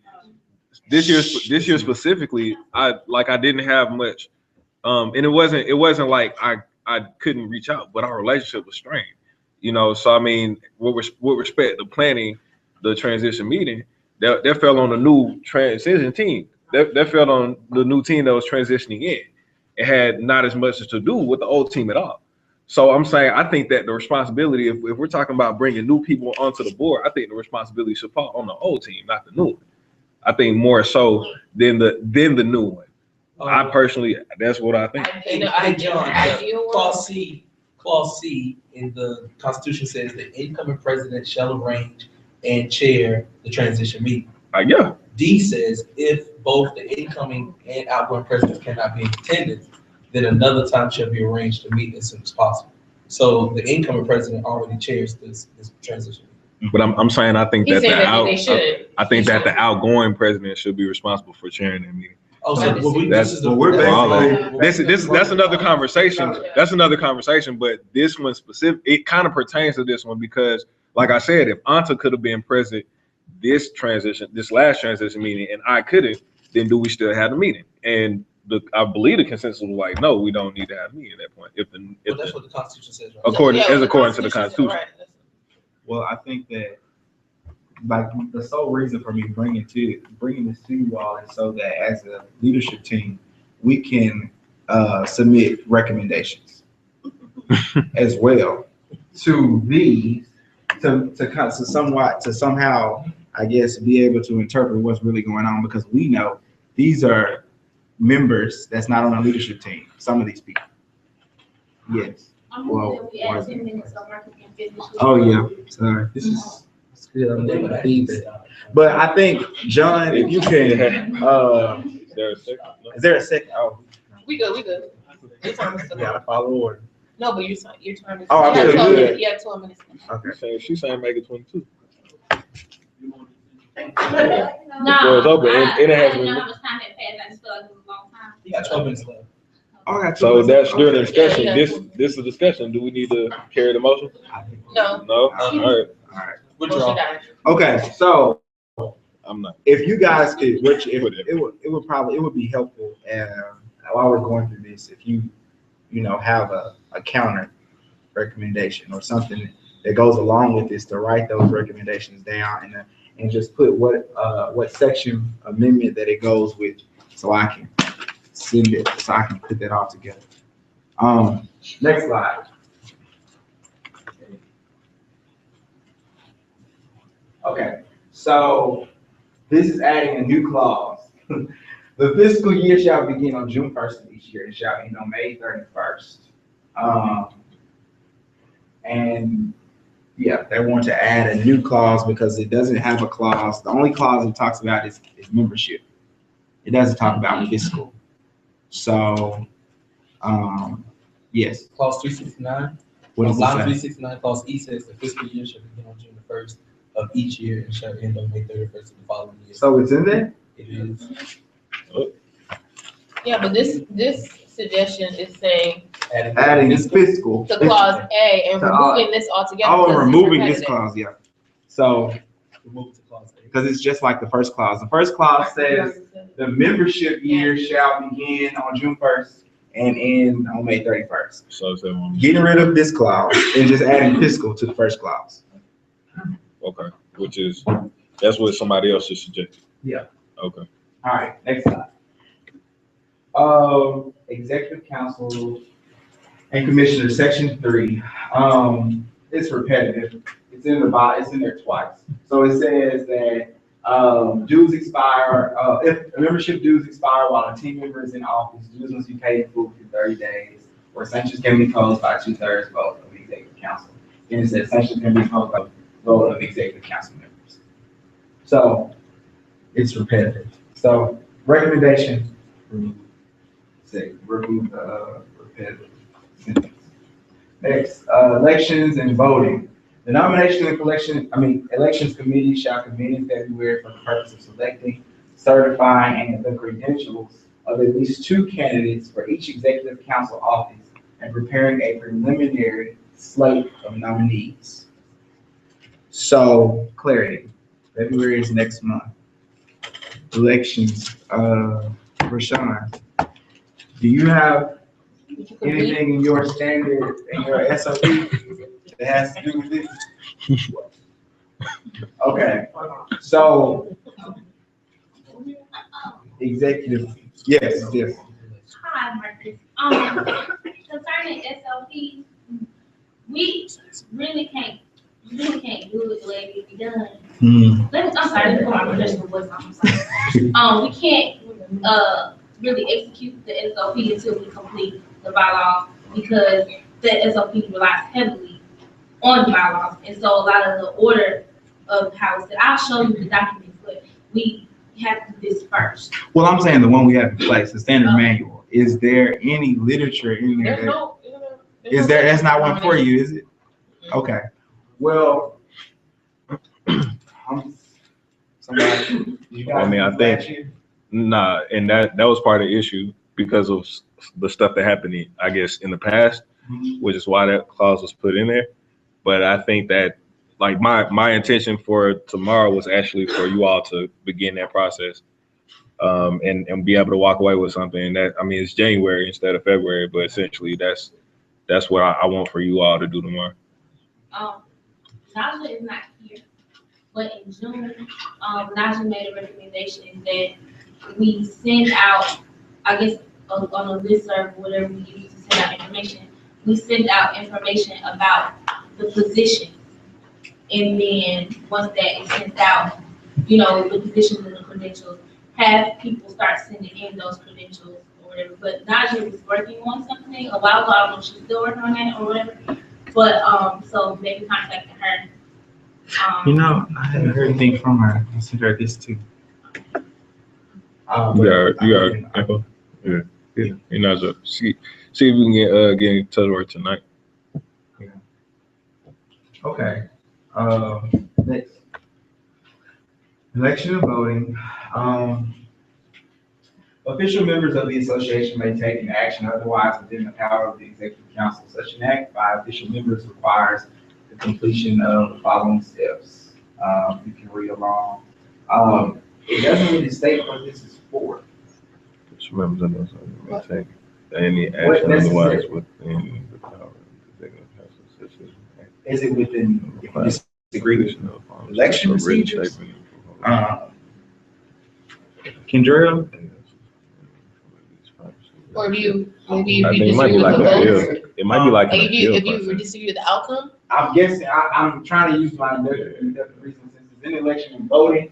I'm assuming that they're talking about the elections, but it doesn't specify. Like if you want to recount?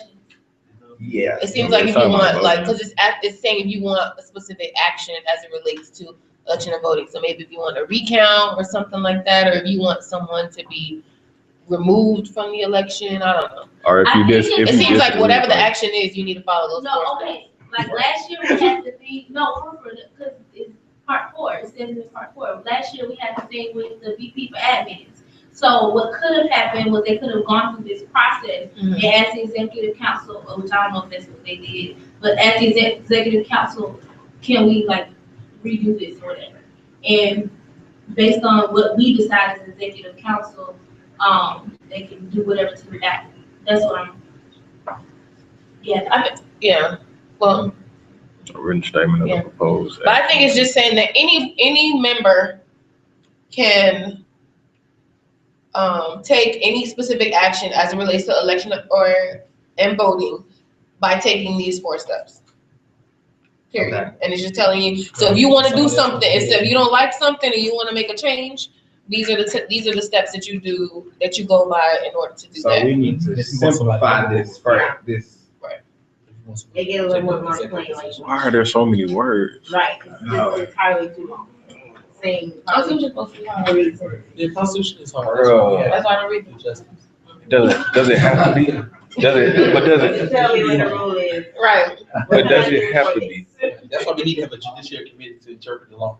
No, seriously, Not like, necessarily us. no, seriously, does it have to be this way? Like, I'm serious. Why It's for our own good. The law is for our own good. Well, who told you that? A lawyer? Yes. 5 minutes. 5 minutes, okay. I learned that from the man. All right, so. Generated by Next slide, John. to the annual ballot. Okay, other recommendations. We're getting toward the end. So, basically, grammar, titles should be lowercase when standing alone. We have a lot of sections in there where we refer to vice president or secretary, and in situations like that, they can be lowercase. Going throughout we just need to go through the whole Constitution and change it. Yes. Proper protocol and resigning from NBGSA. So, some suggestions will be a formal letter of resignation. I didn't really count the reply all as one. A handover for all documents, their materials, and create an exit strategy. Create an exit strategy and a transition strategy so that we can make the process a lot smoother. But it's not one in place.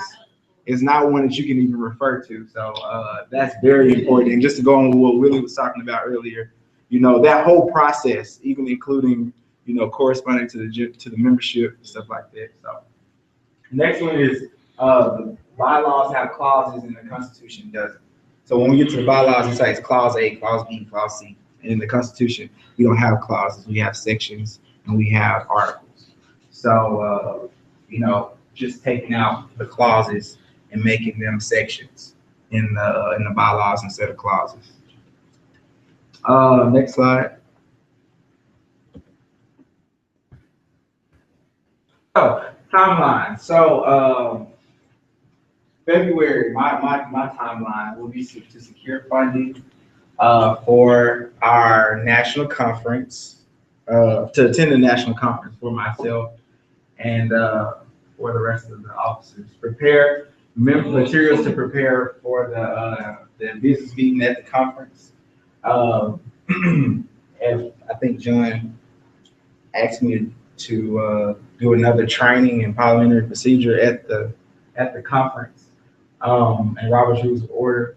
And in March, we'll propose, which will be our April, propose or present the proposed amendments to the Constitution and of the Constitution and bylaws to the General Assembly.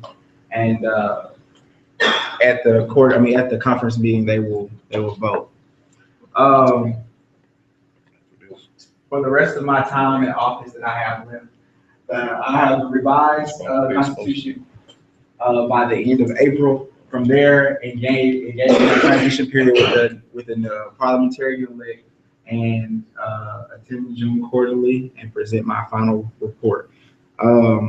With the bylaws and Constitution, I would like to have any and all of recommendations from you all, and I would really like to have some from you all, since we had so much dialogue during this time. You could really put that in writing so we can make sure we get this right going into the conference.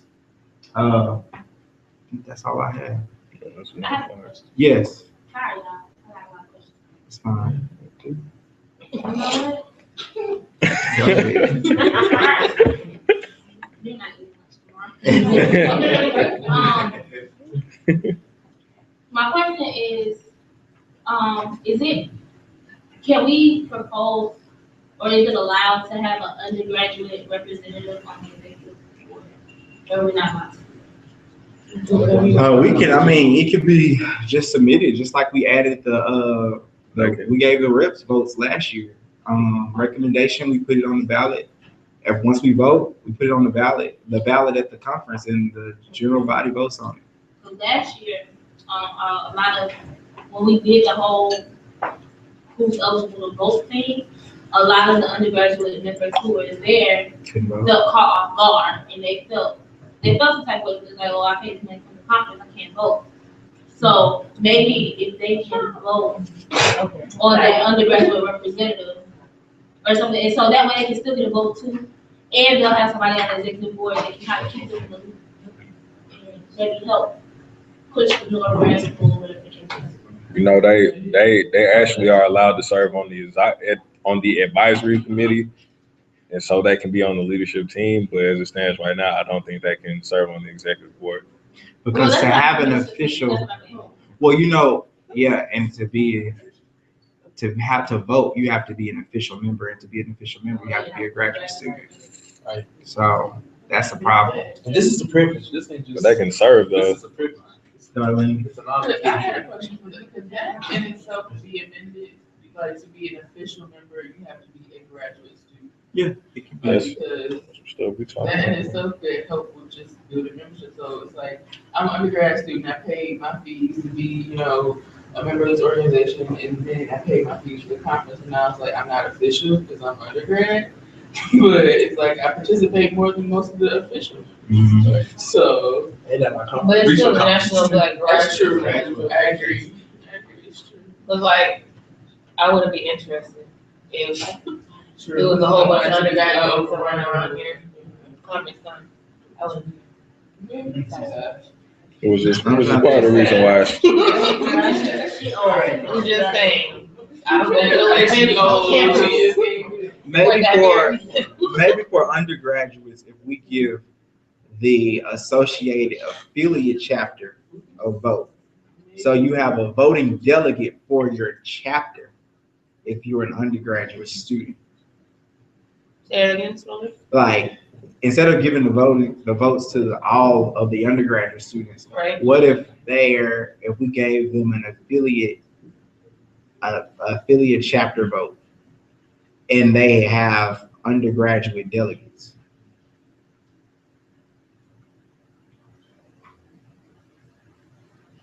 I don't think it's a bad idea. Yeah, I think we're gonna do this one. I mean, just food for thought. In order to, like Darlene said, we're gonna have to. Grad school enough. Okay.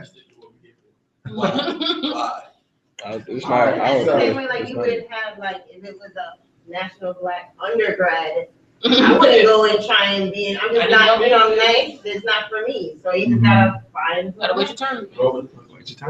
Opportunities, platforms, that's what we do. Opportunities, platforms. Okay, so I am encouraging you all to seriously write down your recommendations, and please do it now. That way you don't forget. Because when we leave here, I know you probably don't forget. And please let me know, because I really want to make sure that we clear this up. and get these things taken care of. So thank you for your time. Your time is up. Perfect timing, perfect timing. Perfect timing. All right, y'all. All right, y'all. Hey. We're due for another break. So if y'all need that, take that. What need? We're break for 5 minutes.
Short, sweet, and seated. Preach one. Is it, did you get my email? I got you. I got you.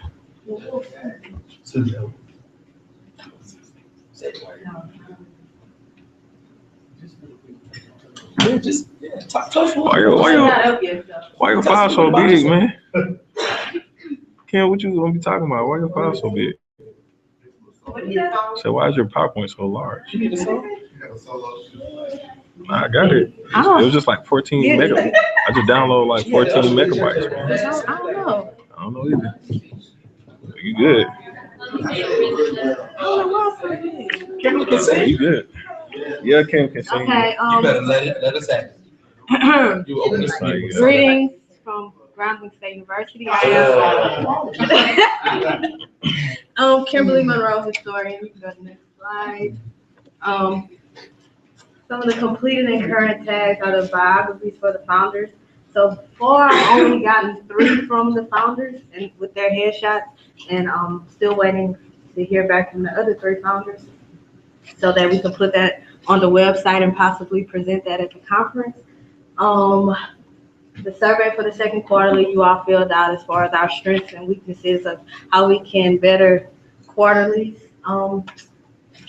The historical PowerPoint is within the works for the national conference, as well as a historical display, something like a timeline to set up like key highlights that the organization has done within the past few 27 years that we've been functioning. Update social media. I've been very fluent with that. I've tried to post at least twice a week, but it'll really help if we get more followers. So within the next 3 months that we have, I'll be sending out emails for you all to just put out some announcements on your own social media so that people can follow us. And also working with the Public Relations Committee with posting national conference information on social media. That's good. This is my last slide. So within, y'all made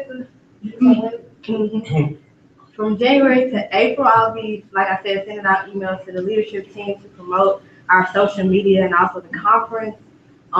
Once we leave this quarterly, I'll be sending out a survey about the effectiveness of this quarterly meeting and how we can improve, and continue to work on the PowerPoint. And we need to take a group photo today. So anything y'all want to ask me or something? That's it. All right.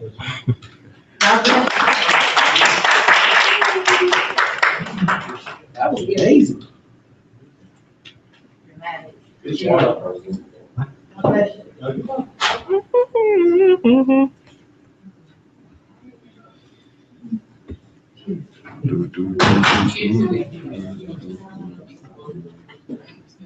I'm trying to find it. There it is.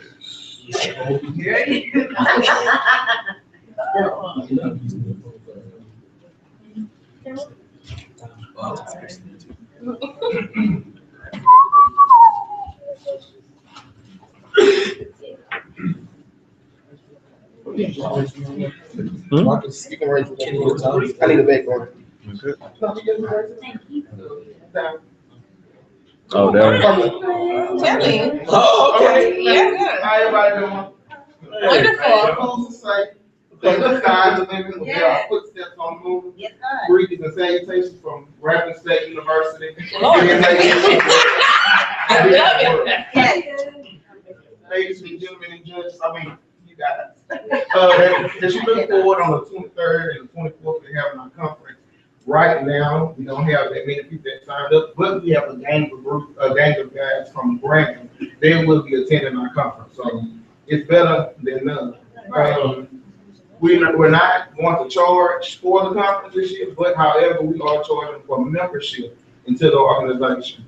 And that's about it. If you can scroll up, you can see our schedule for Friday, also Saturday. No, See, it's free time. We did it be free. Yeah. Everybody get in. Be free. Then we have the conference registration in the Interactive Museum. We have the open reception.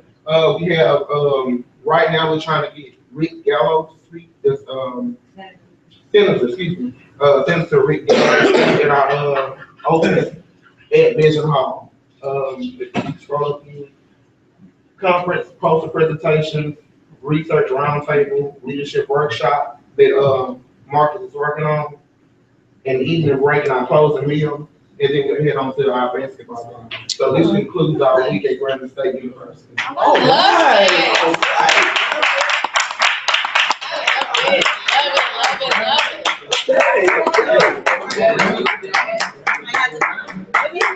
it. And it's free. Is that the national play? Yeah. I'll come to that. That's the national conversation. We should apply for the Lotto grant.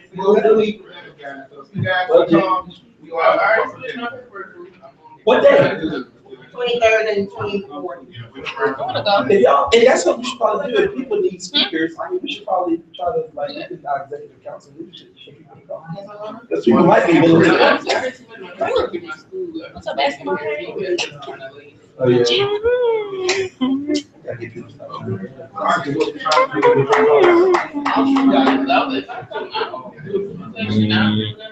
Yeah, I'll work make sure. Right. We'll work with them. See, we know if we get people's schedules in advance, we can plan to be part of it. It's nice to plan,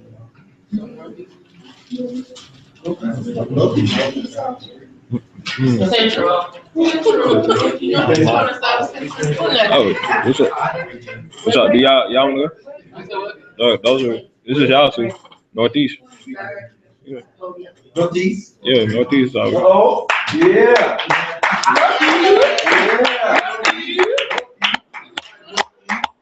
That's right. DMV. Right. North. Did you send me an email? DC, Maryland, Virginia area. Did y'all send me an email? I did send it to you. I sent you the conference. Regional report. Not conference, but me. I sent it to you as a Word document.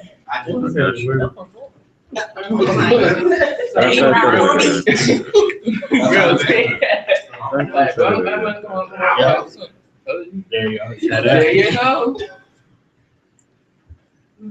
Okay. You ready? All right, okay. So these are our accomplishments. Well, I have to say that pat to Will Nathan because he really took the lead on this, and we have completed he has completed the Northeast Regional Conference December 5th and 6th held at Cheney University. This is the booklet for it. Earlier, I will, yes. Yes. Northeast. You know, That's right. The regional mixer at Cornerville, Baltimore, Maryland, and then Strategic Network Service Schools, and have a new contact at University of Maryland Shore. You want to elaborate on that, Will? Where are we? University of Maryland Eastern Shore. Actually, we're going to be working with University of Maryland Eastern Shore to try and get them to kick off a couple of initiatives up in the what do you call it, southern part of Maryland, western part of Maryland, I should say. So we're going to be doing some networking events that they're working on with the actual Salisbury University and University of Maryland Eastern Shore. Also, I didn't have this information in here. We're going to, our successor, it's wonderful to say that they've already made arrangements and partnership for the actual 2015-2016 regional conference. Bloomberg University has actually reached out to me and said that they would be interested in holding the actual Northeast Regional Conference there. So I don't know exactly. It'll probably be in the fall of the year or early spring, but we have to work that out with them, and they're excited about it. Also, we were able from the conference to actually get about 11 people signed up. So hopefully, I mean, even though it's unfortunate, most of them are undergraduates, but the numbers are there. So we have about 11 new people. And we're gonna be working together with schools in the actual Northeast region to actually start in February, to actually do roundtables and receptions to actually bring more awareness to the National Black Graduate Student Association, as well as trying to build a pipeline for people to attend the conference in April. Okay. I'm not going to really belabor on the point too much, but I did want to say one of the schools in Massachusetts is College Trinity College. They don't have any graduate programs, but it's an organization. I think the Men of Color Alliance. They reached out to me and they want us to come to campus, or they want a representative to come to campus and do kind of a presentation on like how to get into grad school and stuff like that. So I'm in contact with I think it's the secretary there. So you guys are updated on that. And then so continue to increase membership, and then we have 5 campus fellows from Market State. And then because of the next time, I'll touch on that with I'll just say February, we're solidifying and working with Delaware State University to try and hold a networking event actually in the Pennsylvania, Delaware, New Jersey area. So I have a contact person that's actually there, and I'm working with them. And the great part about it, when you said that I'm busy, my phone was ringing, I actually got a confirmation from Bloomsburg University. They do not have a graduate student association, so one of the actual graduate students is slated to graduate in May. So what I'm going to actually be doing after I leave Jacksonville, I'll be going to Bloomsburg the end of January, and we're going to get together and form a Black Graduate Student Association at Bloomsburg University. Yes. Also, I forgot to mention this, but a girl who I used to work with in the Black Student Union at my old school, Eastern Michigan University, she goes to the University of Maryland College Park, and she's trying to form a Black Graduate Student Association there. So I've been working with her and also trying to get them to get involved with that. So that's all to be announced in the works. I have one more thing to add. If you actually know someone that's actually not in your region or not in your area, please pass them on to the appropriate individual. I have a friend of mine that's actually at Texas Southern University, and he wants to get involved and get NBGSA on your campus. So what I'm going to do is actually give that information to Kenneth, because I think that's actually a part of your region. So what I'm going to do is send an email to him. I'm going to copy you on it so you can reach out to him and make sure you can actually get that university involved and see what you can do for them. Any questions or comments? That's all I got to say. Have you all tried to, I understand you were doing like HBCU. Have you all reached out to? Yes. What, the Ivy League schools? Yes. All the Ivy League schools in our region, I have emailed personally. Just trust, I would love to have them come at our conference, but I haven't heard anything.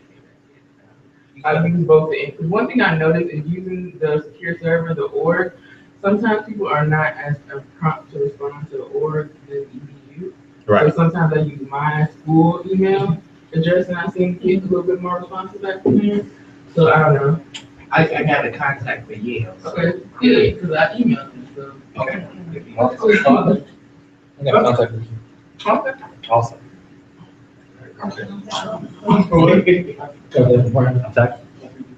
Of course. Any questions about the Northeast region? No questions? Good job, Northeast.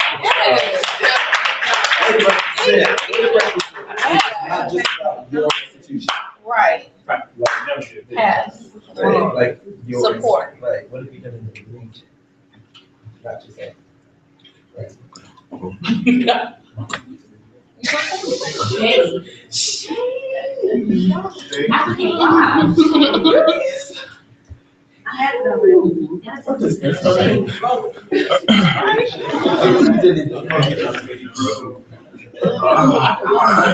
right. So you wrapping up for today? No. Y'all, take one pass them down, don't flip them over. Take one pass down, you guys. Don't flip it over. What I just say? Unlike what the president of conference You calling everybody. What? Seriously. Okay, change of plans. We're actually gonna do the true colors exercise right now. Oh, yeah. Mark, Maybe. Where's Mark? is he coming back? There you go. How long has he been? 75 minutes. Greyhound. The whole bus a lot. Just went over that. Turn it over. Turn it over. Are you looking at it? No, she didn't get over there yet. Oh. No, we're just today. Yeah, it's team building, but today we're going to do true colors. You gotta stay. He said we built. You gotta maintain after you build.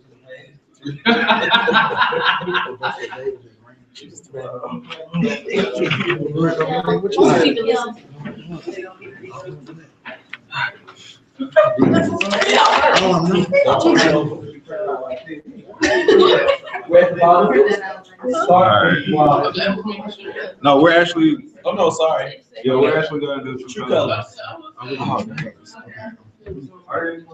True colors. Everybody get their sheets. All right. All right. So the title of this exercise is True Colors, and the whole goal is to better understand your style of personality, the way you interact with people, recognize strengths and weaknesses in yourself and others, and then working within relationships and teams, how you process information. All of that stuff really depends on your preferences, the way you perceive information, the way you see the world, and how you interpret the information. So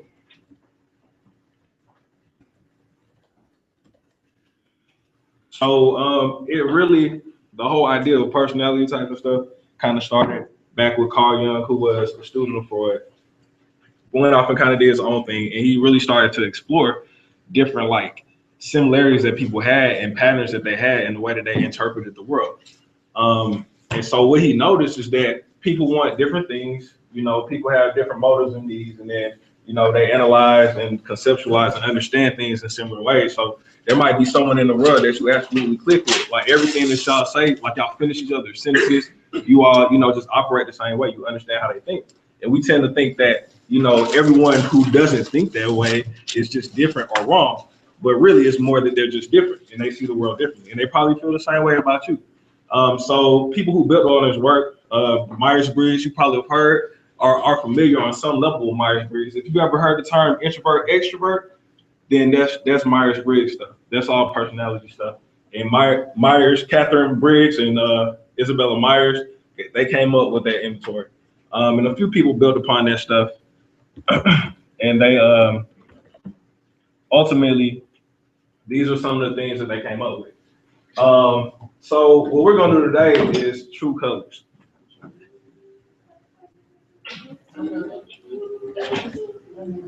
All right.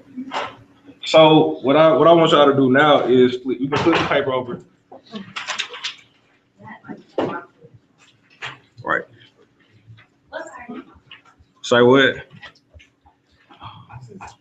All right. So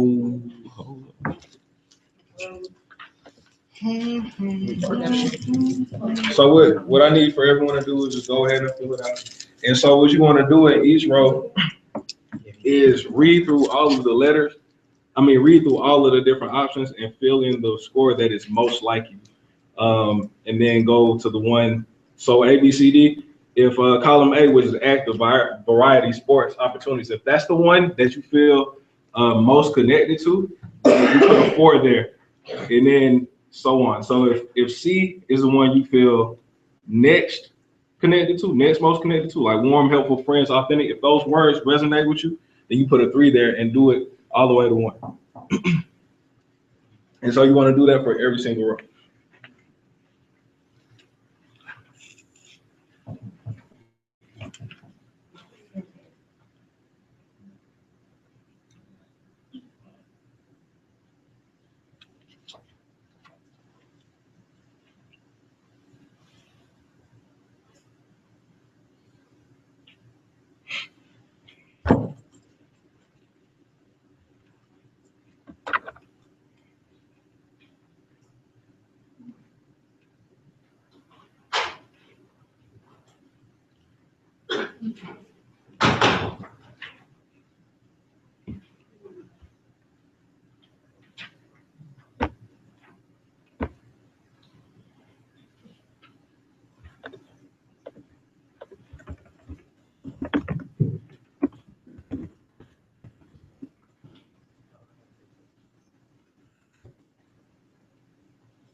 All right. So if you haven't already, just make sure you add up all of the squares according to the letters in the boxes on the bottom of the first sheet.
Stop reading that. Flip that over. Yeah.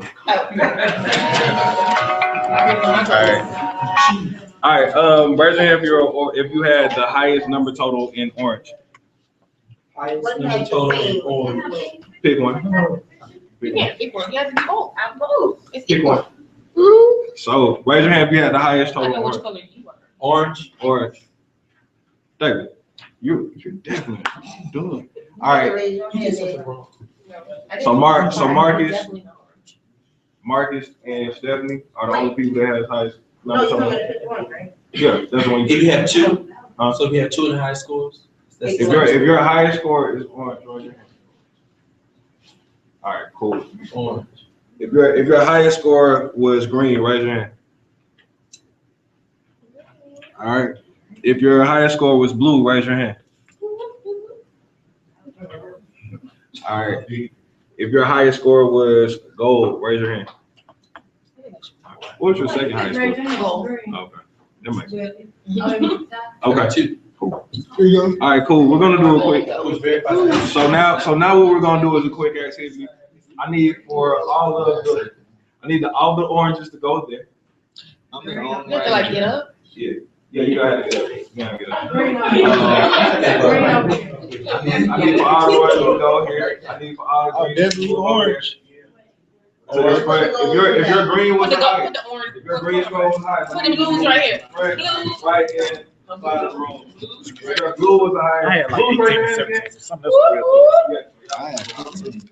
Blue. My third is close. I'm green to go. Okay, you got blue. Oh, the my third one. blue is close. Where the blues at? Yeah, my Where the blues I think, I don't know. Where the blues at? Blue's over here. Okay.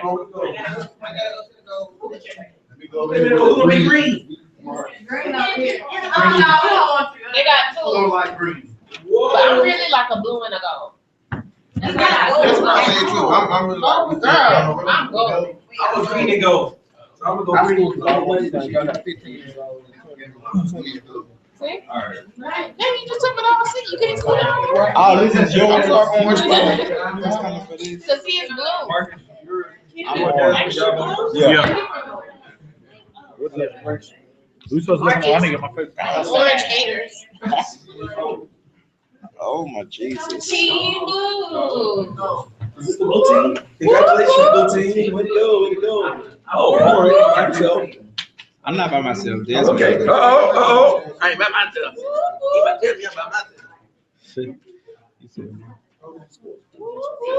All right, Dad. Goals, of course. It's all good. All right, so what we're going to do Yeah. is plan an event. You got 10 minutes to plan an event. The only rules are that you have unlimited resources. You got unlimited money. You can do anything that you want to do. Right? Those are the only restrictions. There are none.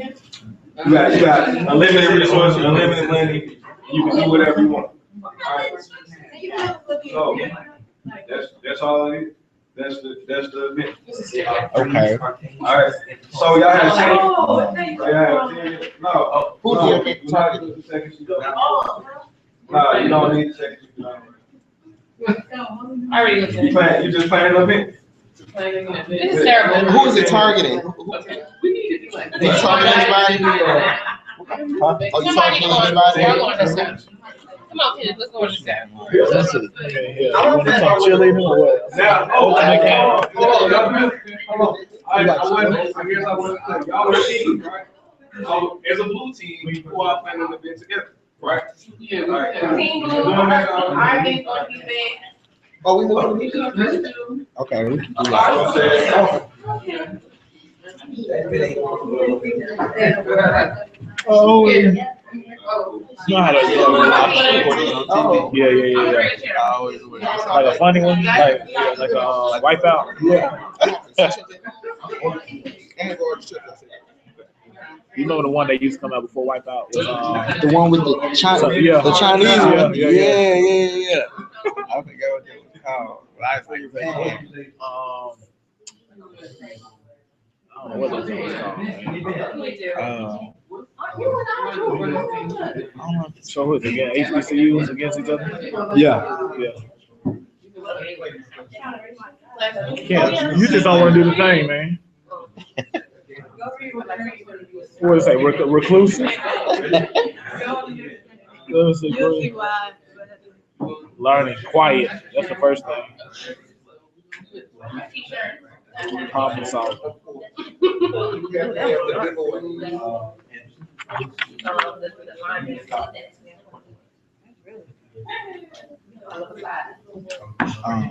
It's called. It's called. You talking about the old one? Yeah.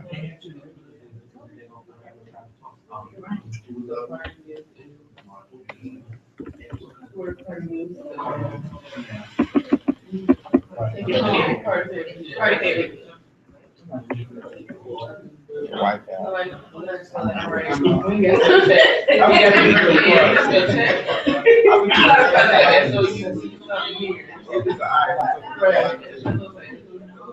Right.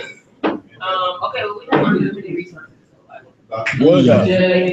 Was it stolen from Japan? That's not the same wipe. Ninja Warrior. That's what. Yeah.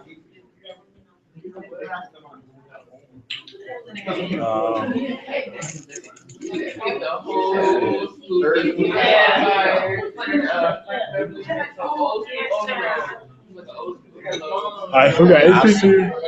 HBCUs. Let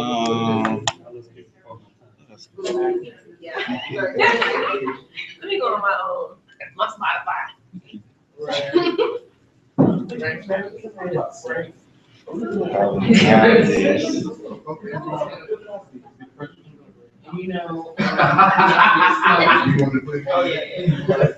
think what would be some incentives? I mean, what would be a reason to have it?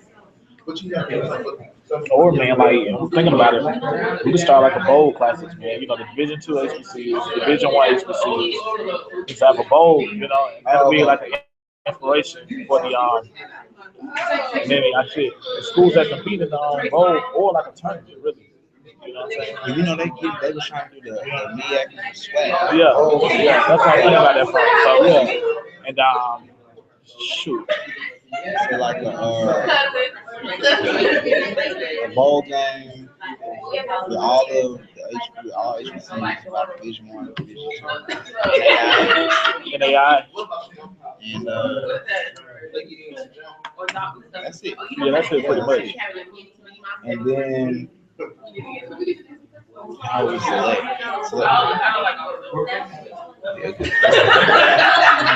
What? So we didn't have jazz. I don't like that. So jazz HBCUs. Okay, where we at? And I like aerials. Where we have it? Where here? Oh, yes, keep trying. Shit, somebody who got the best campus. You keep it at home. You know what I'm saying? Right. It's somebody's campus. I think it's a dome or nothing like that. So,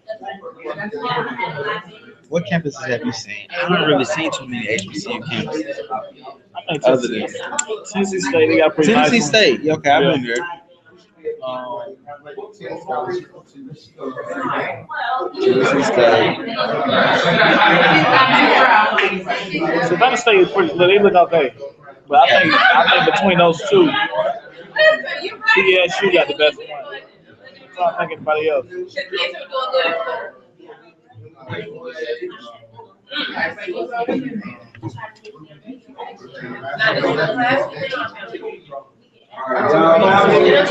Okay, so we'll have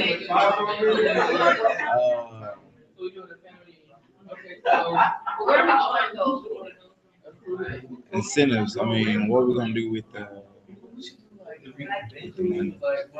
Money, right? we can give. Since we have all the schools there, so I guess the two, I do it like you said, a classic, like some sort of a tournament type thing. people to give away awards and stuff. For participating, we give something. We just have levels like Like that, like bronze, gold, silver, like the Olympics. So we're gonna do all participating schools get like some type of money.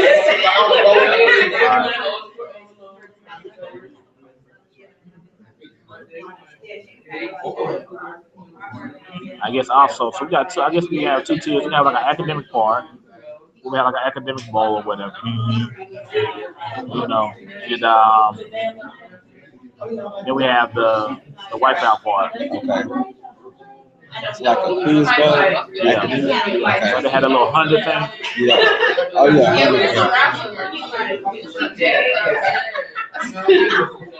100. Anything else?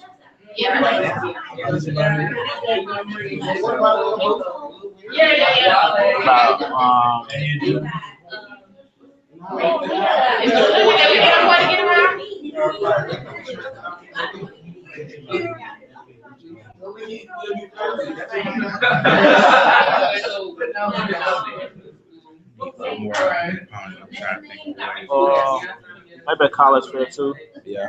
For the kids. That's just something. That's just like minor things.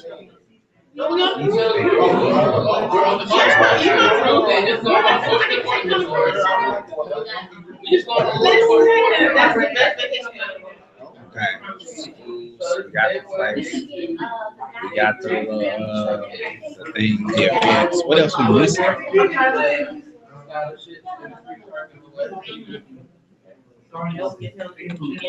So we give them a bronze, silver, gold levels. Each category.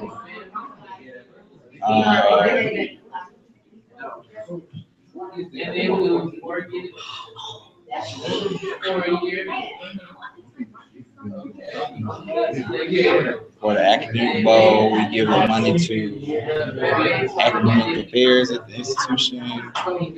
Wipeout part, like student affairs. Right. Yeah, student affairs. Student affairs and athletics. Student affairs and athletics. In college fair, for the students that participate, they get white shirt, portfolio, and 100 business cards.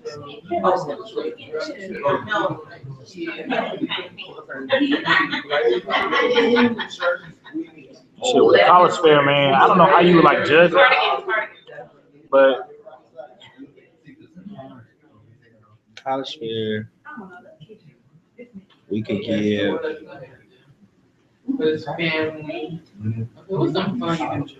See, what would be the college fair?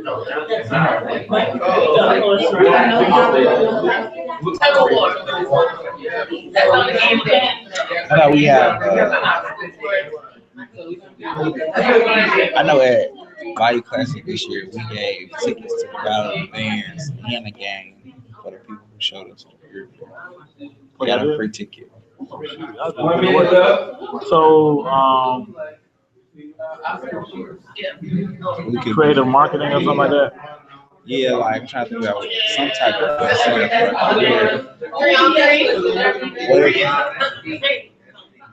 On-site scholarships.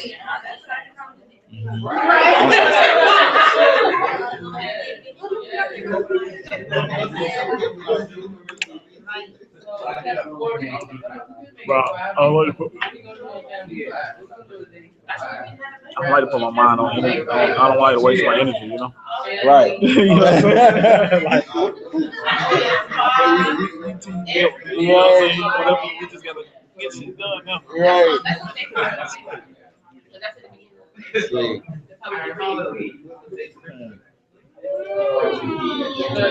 I know this one.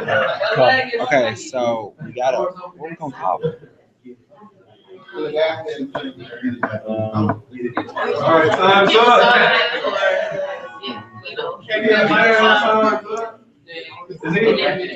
Anyone need more time? Does anybody need more time? Heritage Bowl or something like that? All right. HBCU I need a representative. I need a representative to come to the front of the room. There's you. Come on. All right.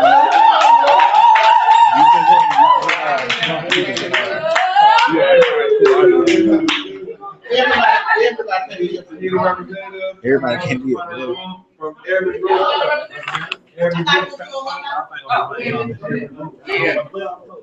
Look, the winning you got a whole 5 days. This is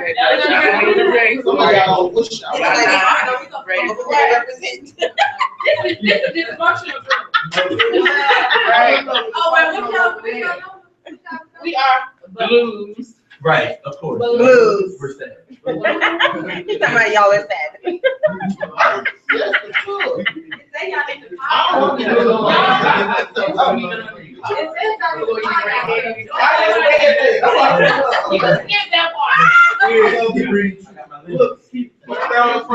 Y'all cheating. You don't supposed to look at the page.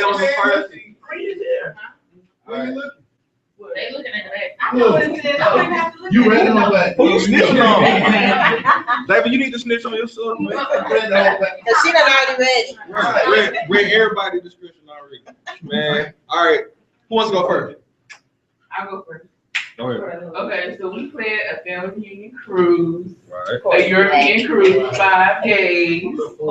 So day 1 is gonna be old school overload. We bringing in Cool in the Game, Frankie Beverly and Mays, Bringing in Temptations, Smokey Robinson, Earth, Wind and Fire, John Legend. That's gonna be day 1, just full concert. Day 2, old school versus new school. We're gonna bring Beyonce, Miguel, Trey Songz, Janae Monáe, T.I., J. Cole, Wale, Bootsy, and Gucci Mane. Yes. Bootsy and Gucci Mane. So that's gonna be day 2 concert. Old school.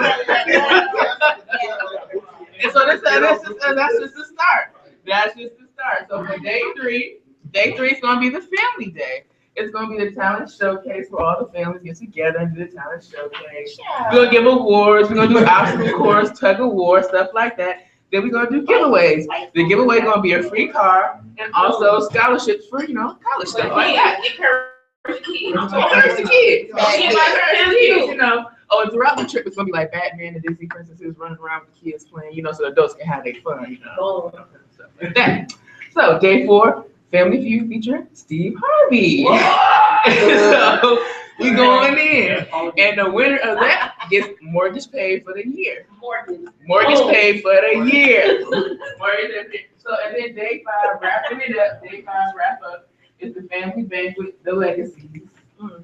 And so her first part of the day gonna be a spa day with the women and men getting all separate. The women, the legacy, the grandmothers and the mothers to be will be getting together with their friends, and the men will be becoming all dapper. And then we will go and transition into our gala.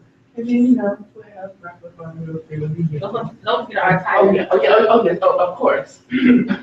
T-shirts. With a No. T-shirt with a tree.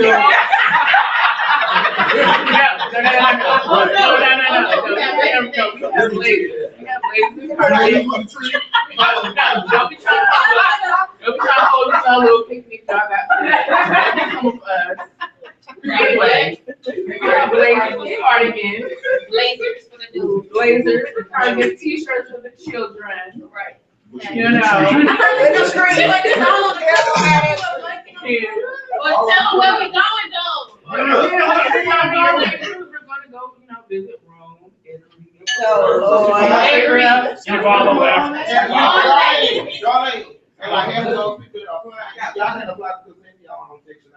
Wait a minute now.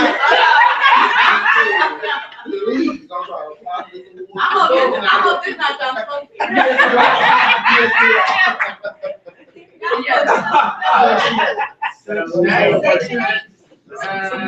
and then doing party gifts, of course, stuff like that.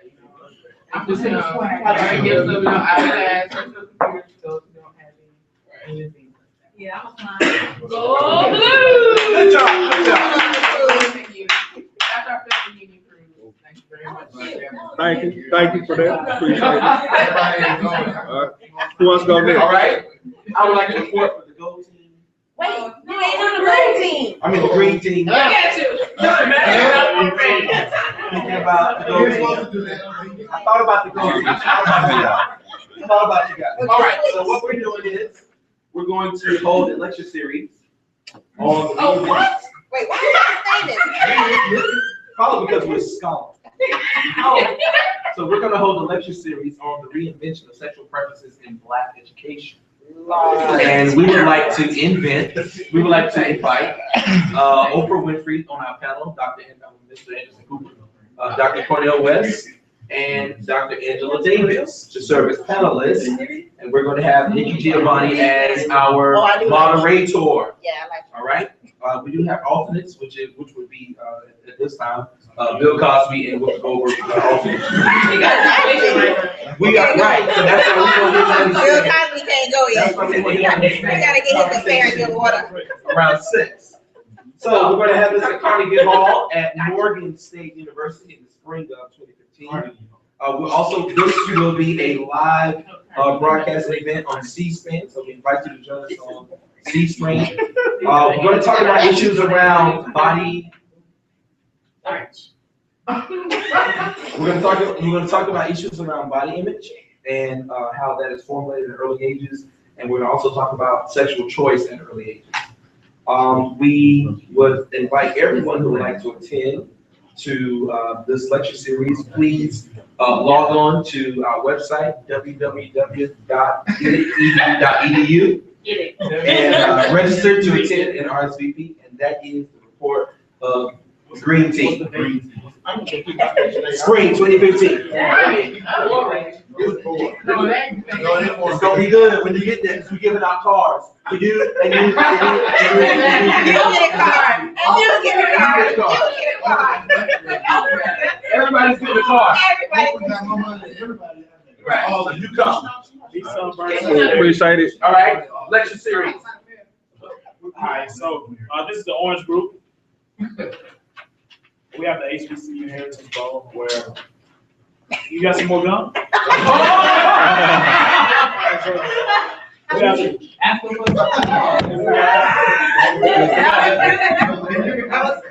That was smooth. That was step. It was step.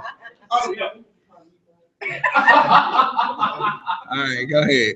You got the HBCU Heritage Bowl where all the historic Black colleges that want to participate. We have three tiers. We have the academic bowl, the Wipeout. You know the show, the TV show Wipeout. Oh, yes. So we have participants from each of the HBCUs. And so we have, so everybody that participates, they give money. We give money to the endowments of the participating schools. And then the 3 winners in each tier, the academic bowl, the Wipeout part. And we also have a college fair as well, where we're giving away scholarships for students and graduate school fair. We're giving away assistantships and fellowships and things of that nature. So this will be held next week. That's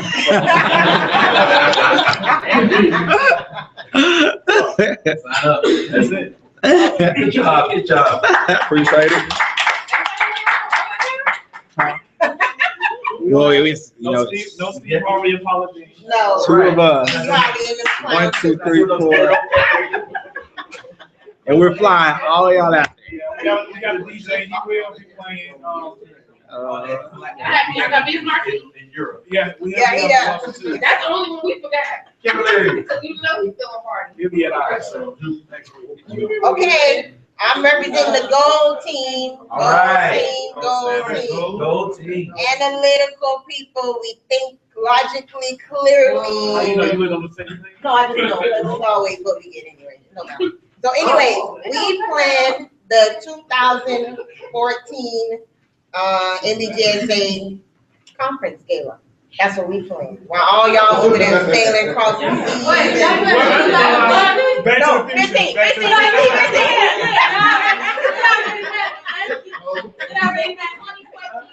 Thank you. So anyway, our gala event is gonna be just spectacular and glamorous, and we went with the Harlem Renaissance theme. Okay. So we're gonna have our event is gonna happen at the the governor's mansion, on the rooftop. In Okay, so put on. Louisiana, so we'll be serving. So, we have, for our DJ, well, first of all, we're gonna have us a live band, the most elaborate live band you can find. That's who's gonna perform when you walk in, as you mingle with everybody, that's who'll be playing. And then, when the night turns a little, you know, when you wanna get a little ratchet, you're gonna have DJ, who is it, Frank Ski? I don't know who that is, but apparently, okay, So for our food and our drink and our caterer is gonna be Chef Marcus. We don't know his last name, but he's The Ethiopian guy, the Ethiopian guy from him. That's who's gonna do it.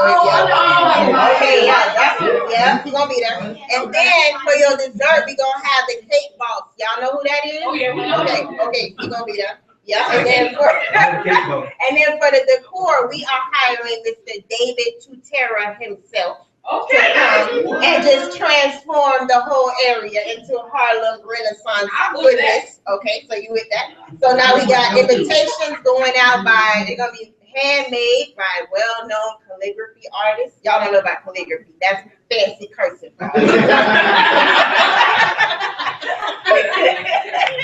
We're gonna have some awards, and our prize is gonna be free car, free trips. We're gonna have some speakers. The most important speaker of the night is Miss First Lady Michelle Obama. Michelle will be there? You gonna be there? Cause she gonna be there. Okay. And then we also have our proceeds will go to different charities, scholarship funds, and we will have gift bags with all that expensive good stuff that they put when you go to the Oscars. That too. Tiffany's, whoever you want. Right. Whoever you want. Right. Where else? That's a brand. Chanel, yeah, she'll be there. Yeah, she'll be there.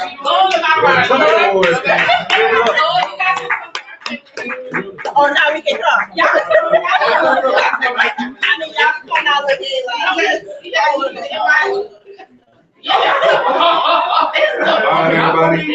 All right, everybody. All right. Thank you, everyone. Clap it up for everybody for participating. All right. So, all right. First, raise your hand if you looked at that second sheet already. If you studied it. I didn't. Raise your hand. Cool. All right. Okay, so, man, I think this is fair with respect to everyone, everything that everyone said, right? A sense of purpose. Blues are really tend to really care about relationships and things of that nature. Goals tend to, be more responsible and more particular about the way that they do things. Greens, of course, tend to seek knowledge, and then orange also tend to be a little spontaneous. You saw Desmond with that quick jab real quick. You didn't see, those are the ones that, right? It's not the punches that come hard. It's the ones that you don't see coming in. Right. So let's break it down for a second, right? So Greens, right? Greens had a lecture series, right? Who does that? You know what I'm saying? So who decides to do that? Who really values that? But see, Greens are pretty innovative and logical. Perfect example. All of the individuals that they talk about have done something that's amazing in their field. And then they also talk about a series, right? They're curious. They want to learn. They also need to feel competent, right? Need to know what it is that they're doing. Need to be able to apply that information, right? And they require that intellectual freedom, right? So y'all throwing shade, they really didn't care. They want and then they also enjoy intriguing discussions, and then sometimes just completely oblivious to emotions. That's not always good. Sometimes Greens can get so enwrapped in whatever it is that they're engaged in that they just don't care about what's going on emotionally in other people. Right? That's true. That's what it is, right? They believe working is play, right? All of y'all were a lot of reactions came from the Twitter, but it was a lot of for real. Y'all were really about to do that. Like, what they were doing wasn't fun, but all the stuff they were talking about, they were going to enjoy they were gonna enjoy all of it, right? Typically, these are individuals who tend to bring innovation to society, right? They're talking about all those hard issues that everybody has gotten tired of talking about, that nobody else really even thinks there's a reason to care about. Those are the ones we're still talking about. Right, so they tend to bring a lot of innovation to society. So yeah, election series. Oh, and then another thing, they like, when does the election series begin and end? Right, did y'all mention that? Right, exactly. No limits. Because like the goal group from square one, right? The goal group, you know exactly how long their event was going to last. At least it was going to be a day. At the most, it was going to be a day. Right? They said it was going to be a gala. They were very intentional about it, right? It was real. It was like, we're going to do something that is going to help us feel useful, very beautiful and stable, right? They're very big on scheduling their lives. I know, Jessica, yes, that's so true. And I was actually surprised. Second highest. Yeah, see, but I'm not surprised there. But also what's interesting is that you may show a different dominant color depending on the setting. So when you're having fun, you might be a blue. Or you might be an orange, but when it's time to get down to business, you might be more of a gold. It also can depend on where you are, where you are in your life, where you are, and depending on the circumstances, who you're around, right? All of that can determine what your most dominant trait might be, right? They fit goals, value, rules. They're very inclined to join groups. Man, they had no problem. Like, they didn't say anything. Even though Dr. Taylor listened to me like for real, but then she just got to work. And that's how it was. Whereas if you look at the blue group, right? The blue group, let me say, I don't know if y'all noticed this, but I took notes, right? I said 5 minutes left, and then the blue group was like, okay, so we're gonna do this, right? They spent the first 5 minutes just building a relationship, just laughing, joking, having fun. Am I on point? And that's all they do is party. People. Right. It was important.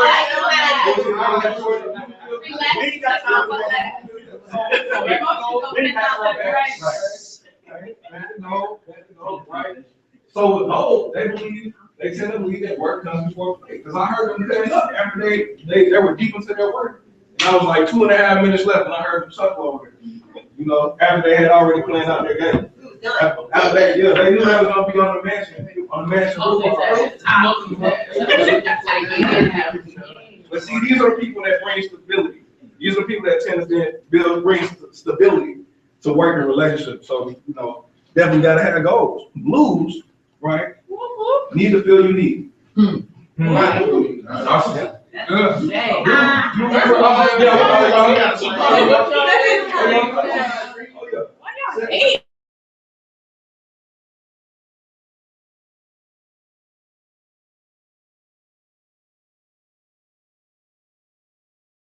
And then who went first, right? Who volunteered to go first? The blue. Right? You can't. Me first. I ain't go first twice, right? You gotta stand up. That's important. On some level, it's to feel unique. Just feel special, right? They value close relationships, encourage expression. Who's been the most boisterous group in here? Right? But for the most part, especially when they're talking about group methods, it was all positive, right? They were all excited about that. And they also like to share how they feel. So it may not always be positive. Like maybe you're not good enough to come to where we're going, right? Maybe you can't come to our family with you. You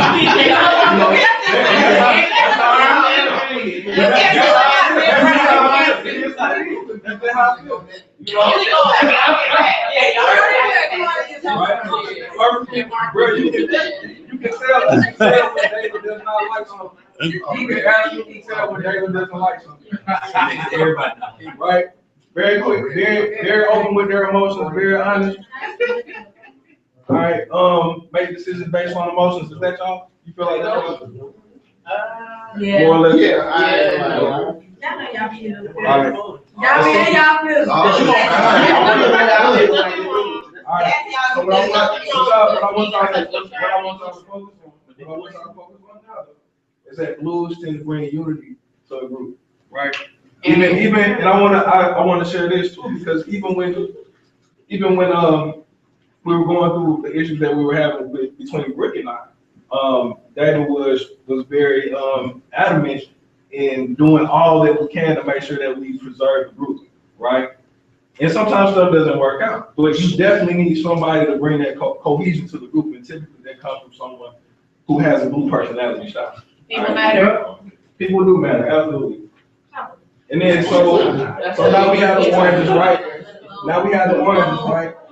All right, we have the oranges. So oranges are free and spontaneous, right?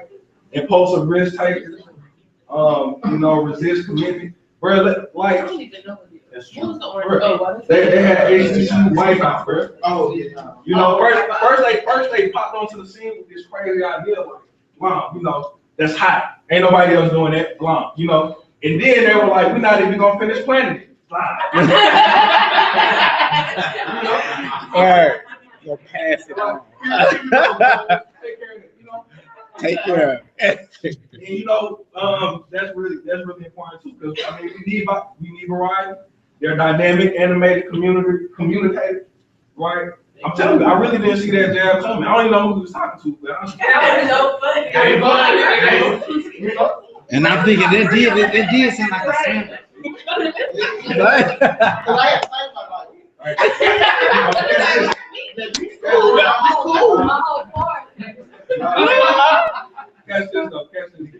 Catch this. The one thing that they clearly did that I didn't notice from any other group was actually be generous. Be generous with respect to specifically creating an event to donate to somebody. We donate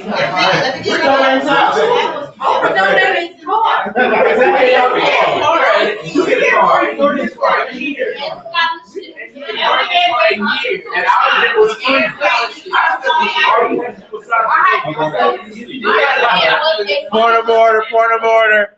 Okay. Yeah. Okay. Clock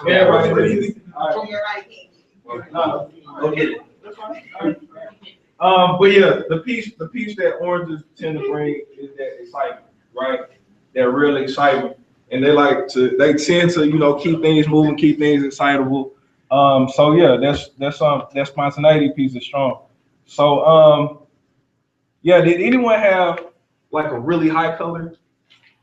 What was your highest number? Gold is 20. You had 20 for gold. Yeah, 20 for. You had 20 for green. Me too. What? Hold on. Oh, what was your second highest? Yeah, I'm green. Yeah, I'm green. I had a 20 for green, and then my blues and my blue and my orange are like the same. Yeah. So who had two colors that were really close to each other? Two top colors that were very close to each other. I had two colors. If they were the same, cool. Yeah. I had blue and orange. I had your top color. You had two. Kim, you had two top colors. 2 20. My green is 1 2. I had 2 boy. All right. So yeah, that just means that your brightest color, your most dominant color, that's something that you're really comfortable in, right? That's something that you should be pretty aware. Like if you got a 20 or above, none of this should surprise you. Like if you got a 6 or 7 though, you might 5. Okay, you got a 5 in orange, right? Nah, believe it. You hate this organization, right? No, organization. No. I said this. Oh yeah. Yeah. Like every time the schedule changes, that bothers you, doesn't it? My gold and orange was the same. Your gold and orange was the same? Oh, that's interesting. Okay, cool. So yeah. John, you What's up? A 5 and a 6, huh? If you had a 5, if you had a really low color in some area. All right. So when we talk about people who are blue in their natural gifts and talents, right? Communication, working as a team, leading, motivating, and acknowledging others, right? And that's really important because when you have a rift or when you have someone who isn't quite communicating, then these may be some of the people that you want to look towards to try to bring peace in the group, or they're probably already doing. They're probably already being the peacemakers on something. All right. Right? Can't we all just get along type people, you know? All right. Yeah, hold up.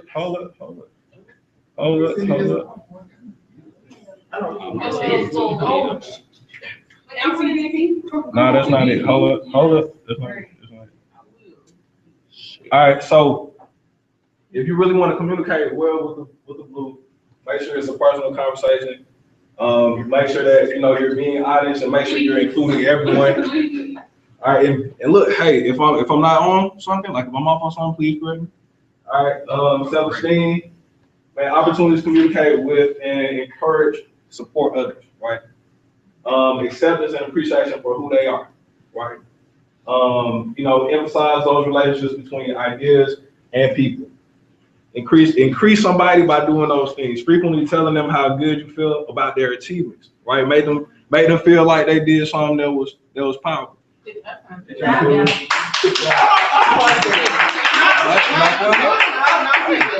say they're not feeling it.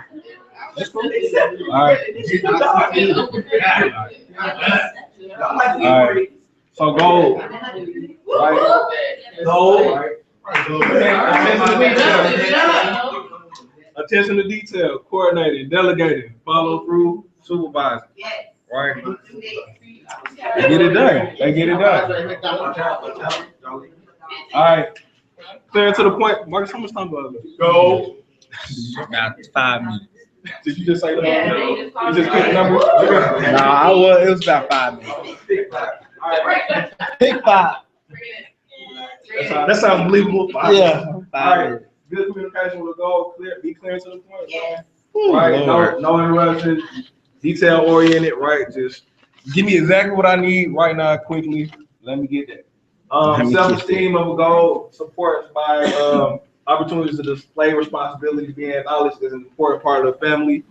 Providing, you want to increase motivation, try providing an opportunity for them to display leadership ability.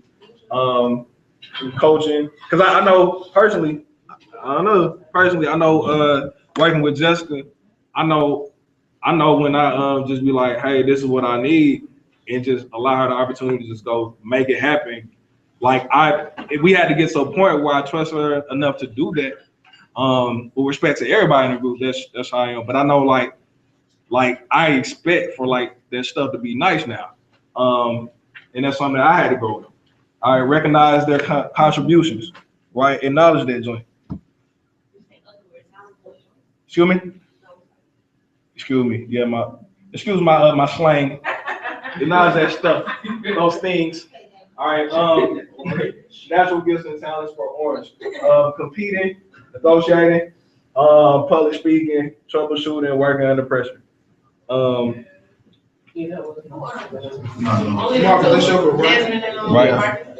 So keep in mind too, if one of these areas is your lowest, then that's a great opportunity to better understand someone who may be the opposite from you, right?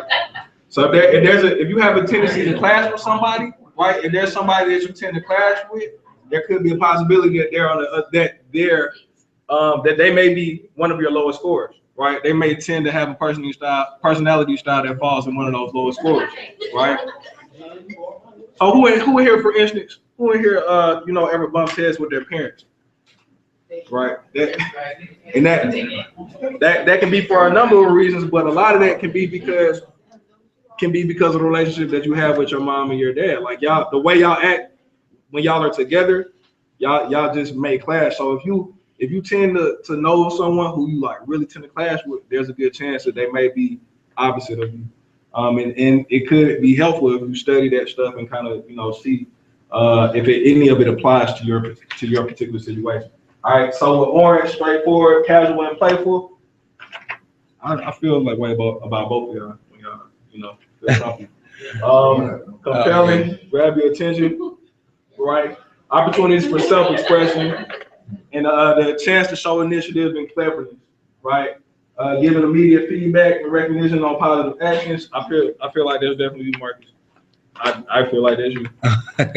Stating clearly the benefits of completing tasks. Where, yeah, I'm gonna bring it up again because she was like, man, yo, we got hella grilling people. What's up, NBGSA? Can we get some dough? Like we support y'all. Can y'all support us? Like it was very quick, and I had to be like, okay, well, that's very true, Marcus. You're absolutely correct, and we appreciate you all for being so supportive of the organization. And as a result, blah blah blah. So help them see the available choices and options, right? Just make sure that because the here and now is so important to them, so oranges tend to try to let them know what all the options are. All right. Oh, and then greens. Green. You say boo? Who's gonna say it like- Who said boo? Who said blue? Right here. It's a blue. Conceptualizing, developing, researching, observing, thinking logically. That's me all day. Right. There are times where like, because that's why I was surprised about David's score because there are times when she'll call me and be like, hey, have you done this? And then every now and again I might like not have done it, and then I go right quick and do it, and then be like, yeah, I got it done. You know, and so I'm really big on developing and researching and thinking about stuff, but as far as like, you know, the follow through piece, yeah, I totally. And so absolutely, I acknowledge that. So now we can work together to help each other out. But anyway, I'm sorry, what? Big part? Oh, cool. Taurus. All right. Good communication with the green. Logical and concise. Big picture focus. Fact driven. The self-esteem of a green is supported by positive feedback of the quality of their work when deserved. Right. Don't tell the green that their stuff is nice if their stuff isn't really nice. That's me. Like where the greens at? These greens. Expectation and duties. Y'all green. Who you trying to play, right? Expectation and duties that reasonably challenge them. Don't give me some stuff that's too easy. Like who has like ever had like the easiest class and just did terrible in it? Like that's me. Mm-hmm. Like that's me all that.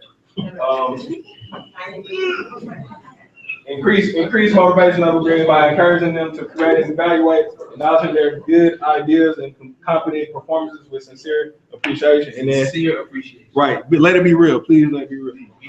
And then help them see the possibilities. Right.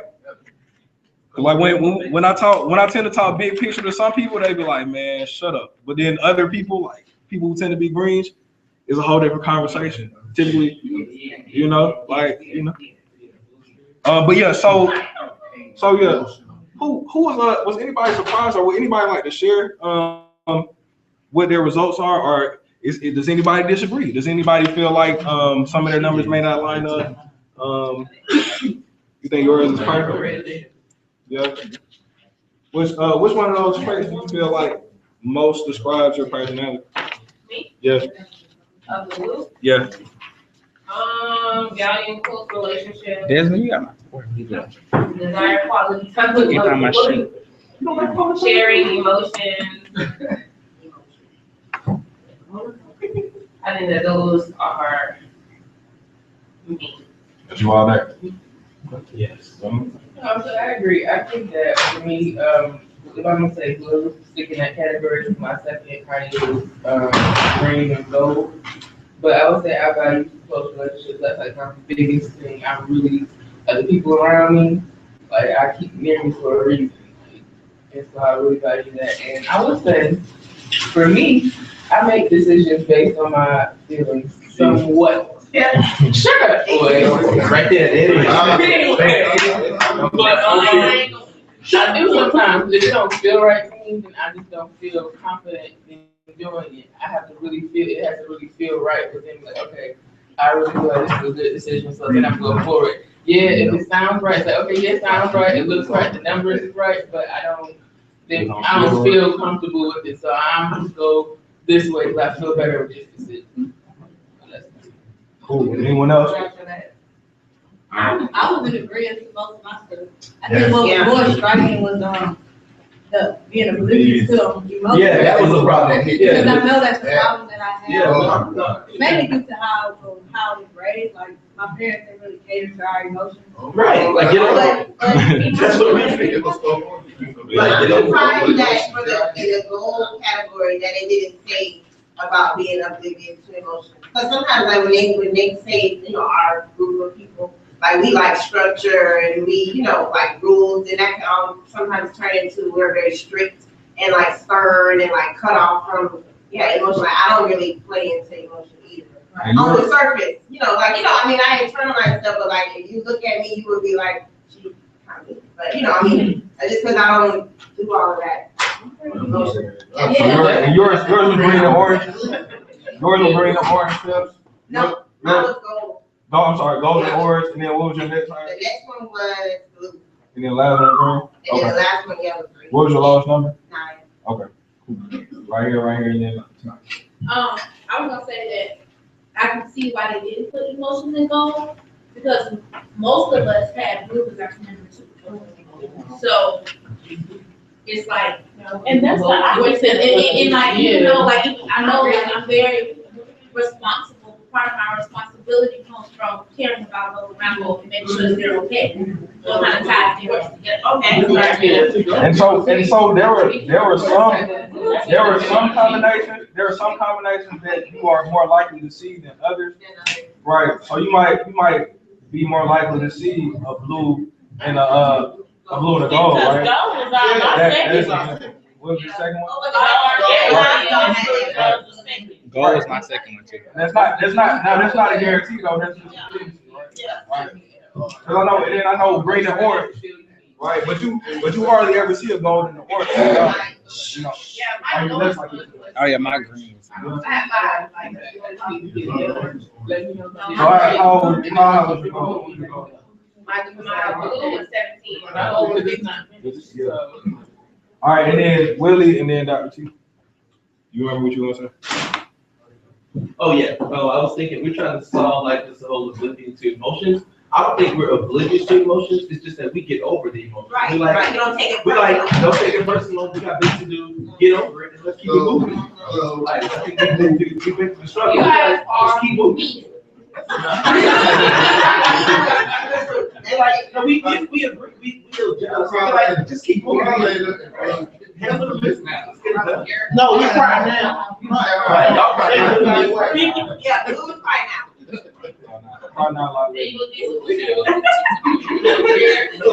Please slow down.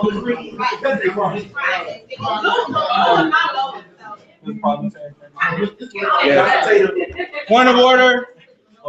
Yes. Point of order.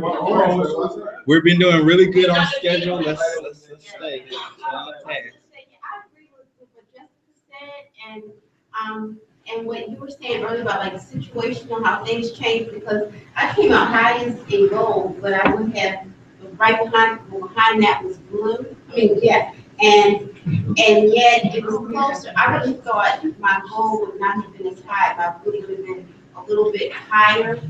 But I know what I'm going through right now, and it's like all about the business, you know. Yeah. And but I think there are other times my blue goal would have been closer. Situational. Yeah. Right. I would say she out. Right. Yeah. Right. I'm all about my business.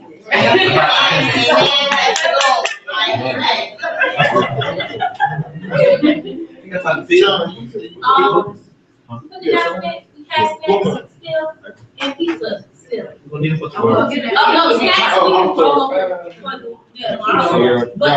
pizza we don't have to drink cold. Okay, and so the last, I'm gonna give a last couple of things. So yeah, it is very situational. And it definitely depends on the person that you are most of the time, or who you are, what you feeling was most apparent to you when you're taking that assessment. Because if you take the assessment a year from now or a month from now, your scores might be different depending on what's going on in your life. The other piece is that it, like I said, is very situational. So have you ever been in a situation where, maybe all of your friends, you and all your friends went out on a night and you were the most sober one, right? And you then became the most responsible person in that situation, right? Or if you were in a group, you were in a working group and you felt like you really needed that grade and you didn't trust anyone else with you, right? And you may have ended up even doing the whole assignment by yourself. You might have checked every box, crossed every T, dotted every I. You became really gold in that moment, and that was relative to everyone else. Because in that moment, Everyone else may have been like an orange or something else. So I think that's the one of the biggest takeaways here is that these are just kind of suggestions. One, to kind of let you know how you interact on an introspective level, like how you are, how you interpret the world, but also how you interact with the world, how you interact with other people, right? And then the other piece of that is that this is kind of like the tip of the iceberg in a sense, right? So you can use all this stuff to kind of learn more about yourself. The next time you're in a situation, you can be like, oh, well, I did act very such and such in that situation. And as a result, this is what happened. Is this actually do I want a better result next time, or am I okay with this? Or, you can kind of decide whether or not you like the way that you're doing things, and it may give you some intentionality with the way that you're making decisions. Any questions, comments, or concerns? All right, cool. That's a great way to close the day. Tell us how you really think. What you really trying to say? Right. Yeah, we can. The family reunion is over. All right. All right, So look, y'all. All right. So for tomorrow, we're definitely going to be starting with why. So we're not doing that tonight. We're going to open it up tomorrow after the icebreaker and before we get to our session. So yeah, just be thinking about what it could possibly mean. And then now, as far as review and prep, just what I really would like for everyone to do tonight, at some point between now and turn up, is to really focus on those things that your responsibilities and your duties with respect to the organization. Because that first session that we're going to be working on tomorrow, I think what we're going to end up doing is filling out all the quarterly sheets, like all of the strategic action plan sheets. We're gonna like go through and make sure that we have a clear path to success for someone who's in your position. I hope that makes sense. Because part of the issue is that if we do all this work but we don't transition properly, then a lot of this stuff will get lost in translation. All right, so I want to make sure that we go into April strong, and that way we go into whenever we have our transition meeting even stronger. So yeah, and then also review all of those things in the table and see if there's anything that particularly stands out. If you're already on a committee, then make sure you do what you need to do with respect to that committee. But there are some things that I know I would need help on, and that other people might need help on. Like the accountability system and the walk-on piece as well. So I mean, and then the annual reports as well. Everyone needs to go ahead and start creating your annual report. Like compile everything that you did for the whole year. And I kind of like how I like what you did today with respect to what you did for the quarter and what your challenges were, things that you wanted to get done but didn't quite finish up, like that kind of thing. And I think you did something like that as well. Yeah, just accept it. You did, because I said you did.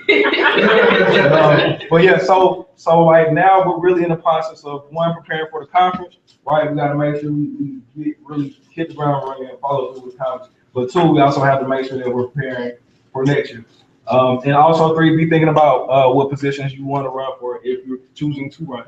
And if you're not going to, think of people to recommend, right? Think of people to recommend. We'll be discussing that and some other things tomorrow. So I appreciate everybody. Closing thought, Willie. Do you have the closing thought on your phone? I mean, do you have it like I wanted you to? Hold on. Yeah, I wanted you to read this one.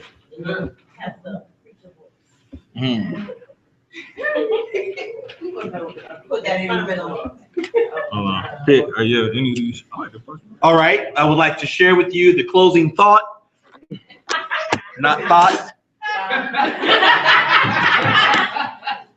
All right, so in the words of Stephen Covey, the bottom line is this: when people who are crystal clear about the most important priorities of the organization and team, they work with and prioritize their work around those top priorities. Not only are they many times more productive. They discover they can have the time they need to have a whole life. The end. Cool. So it is now 4:30. We did really good on time today, y'all. 4:31. So is there a motion to adjourn? So move. Is there a second? Oh, I move to adjourn. Moving probably second. All in favor, please say aye. Aye. There it is. Any opposed, say nay. Y'all wanna read it? Nope. Oh, yeah. Teamwork. Oh, that's for the blue. Oh, that's just for the blue. No, it's for everybody. Oh, okay. Hold on. NBGSA. Hold on, I'm coming. Hold on. No.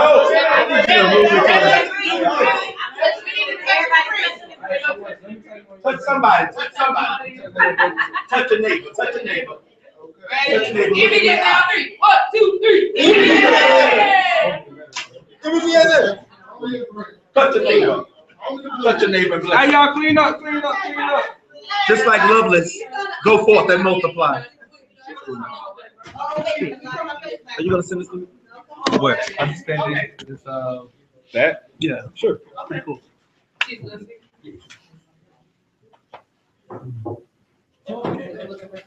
Wake up, bro. Hey, where's dinner? I don't know. Collectively going to dinner. Dinner it's scheduled at 8. It's scheduled for 8. So everybody's on for dinner at 8? We're not going back down to Jacksonville. Oh, group photo, please. Real quick, everybody. Hey, everybody, real quick. I'll make sure I do Group photo, real quick. I just want to know. I got you. Group photo, real quick.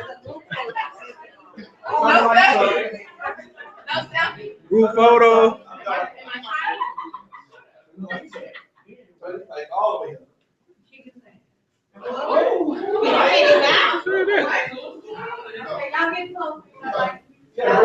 It's Neo.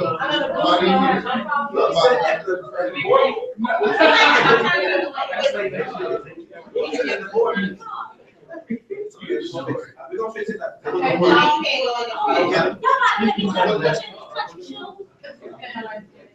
Oh, okay, I'm just right here. So I'm right here. Rangers. Rangers.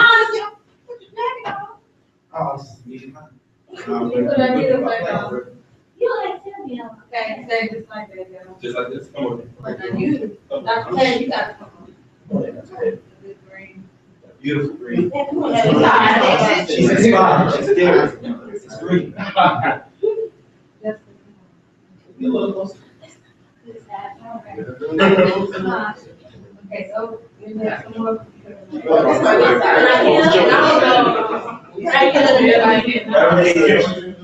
Right, we'll be some right in the right. Okay, it's like parallel to my face. Why did we get like right here? Because my color's green. And go. You already on the draw thing. Parallel to my face. We didn't even get the back. Who the back? Come on. Johnny looking instead of I said that they gonna go like right Window, people, window. Oh, wait. It's not part of That'll work. John. Light up. What we need to mention is like, John got it, Ray got to break on that guy. Ray.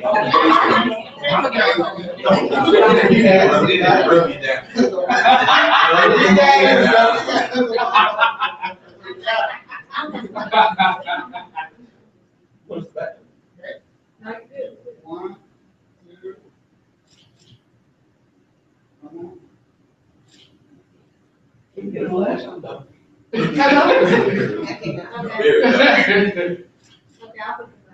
Thank you. I can light it up. Right. No, it's not the same. It's not the same. Good job. You don't have a problem.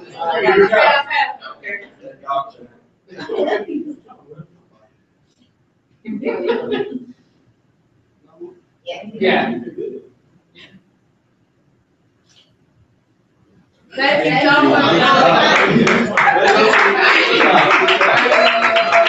Black is beautiful. Black lives matter. Oh, good. I'm very good. That's nice. Barely.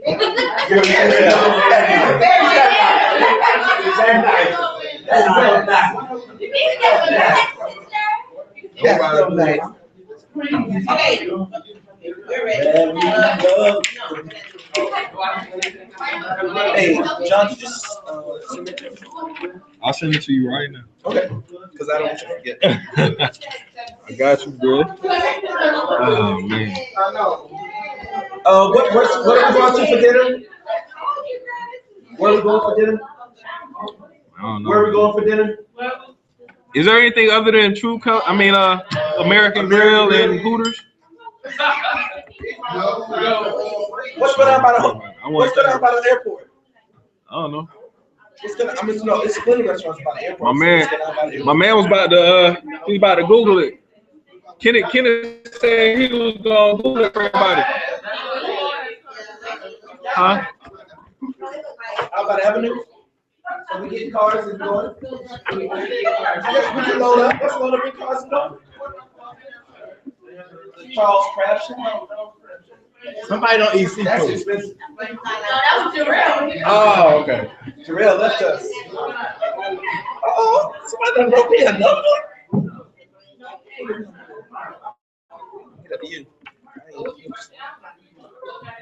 Oh, this is for David.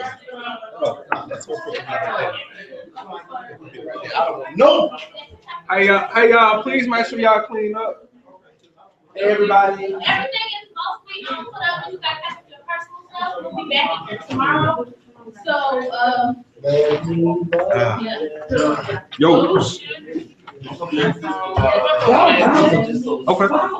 Okay. I can send you the link.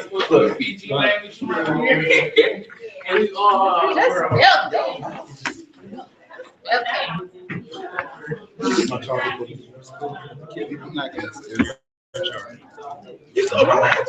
No, you gave it to me. Oh dang, this shouldn't been on this whole time. You going over there? Oh, he's going.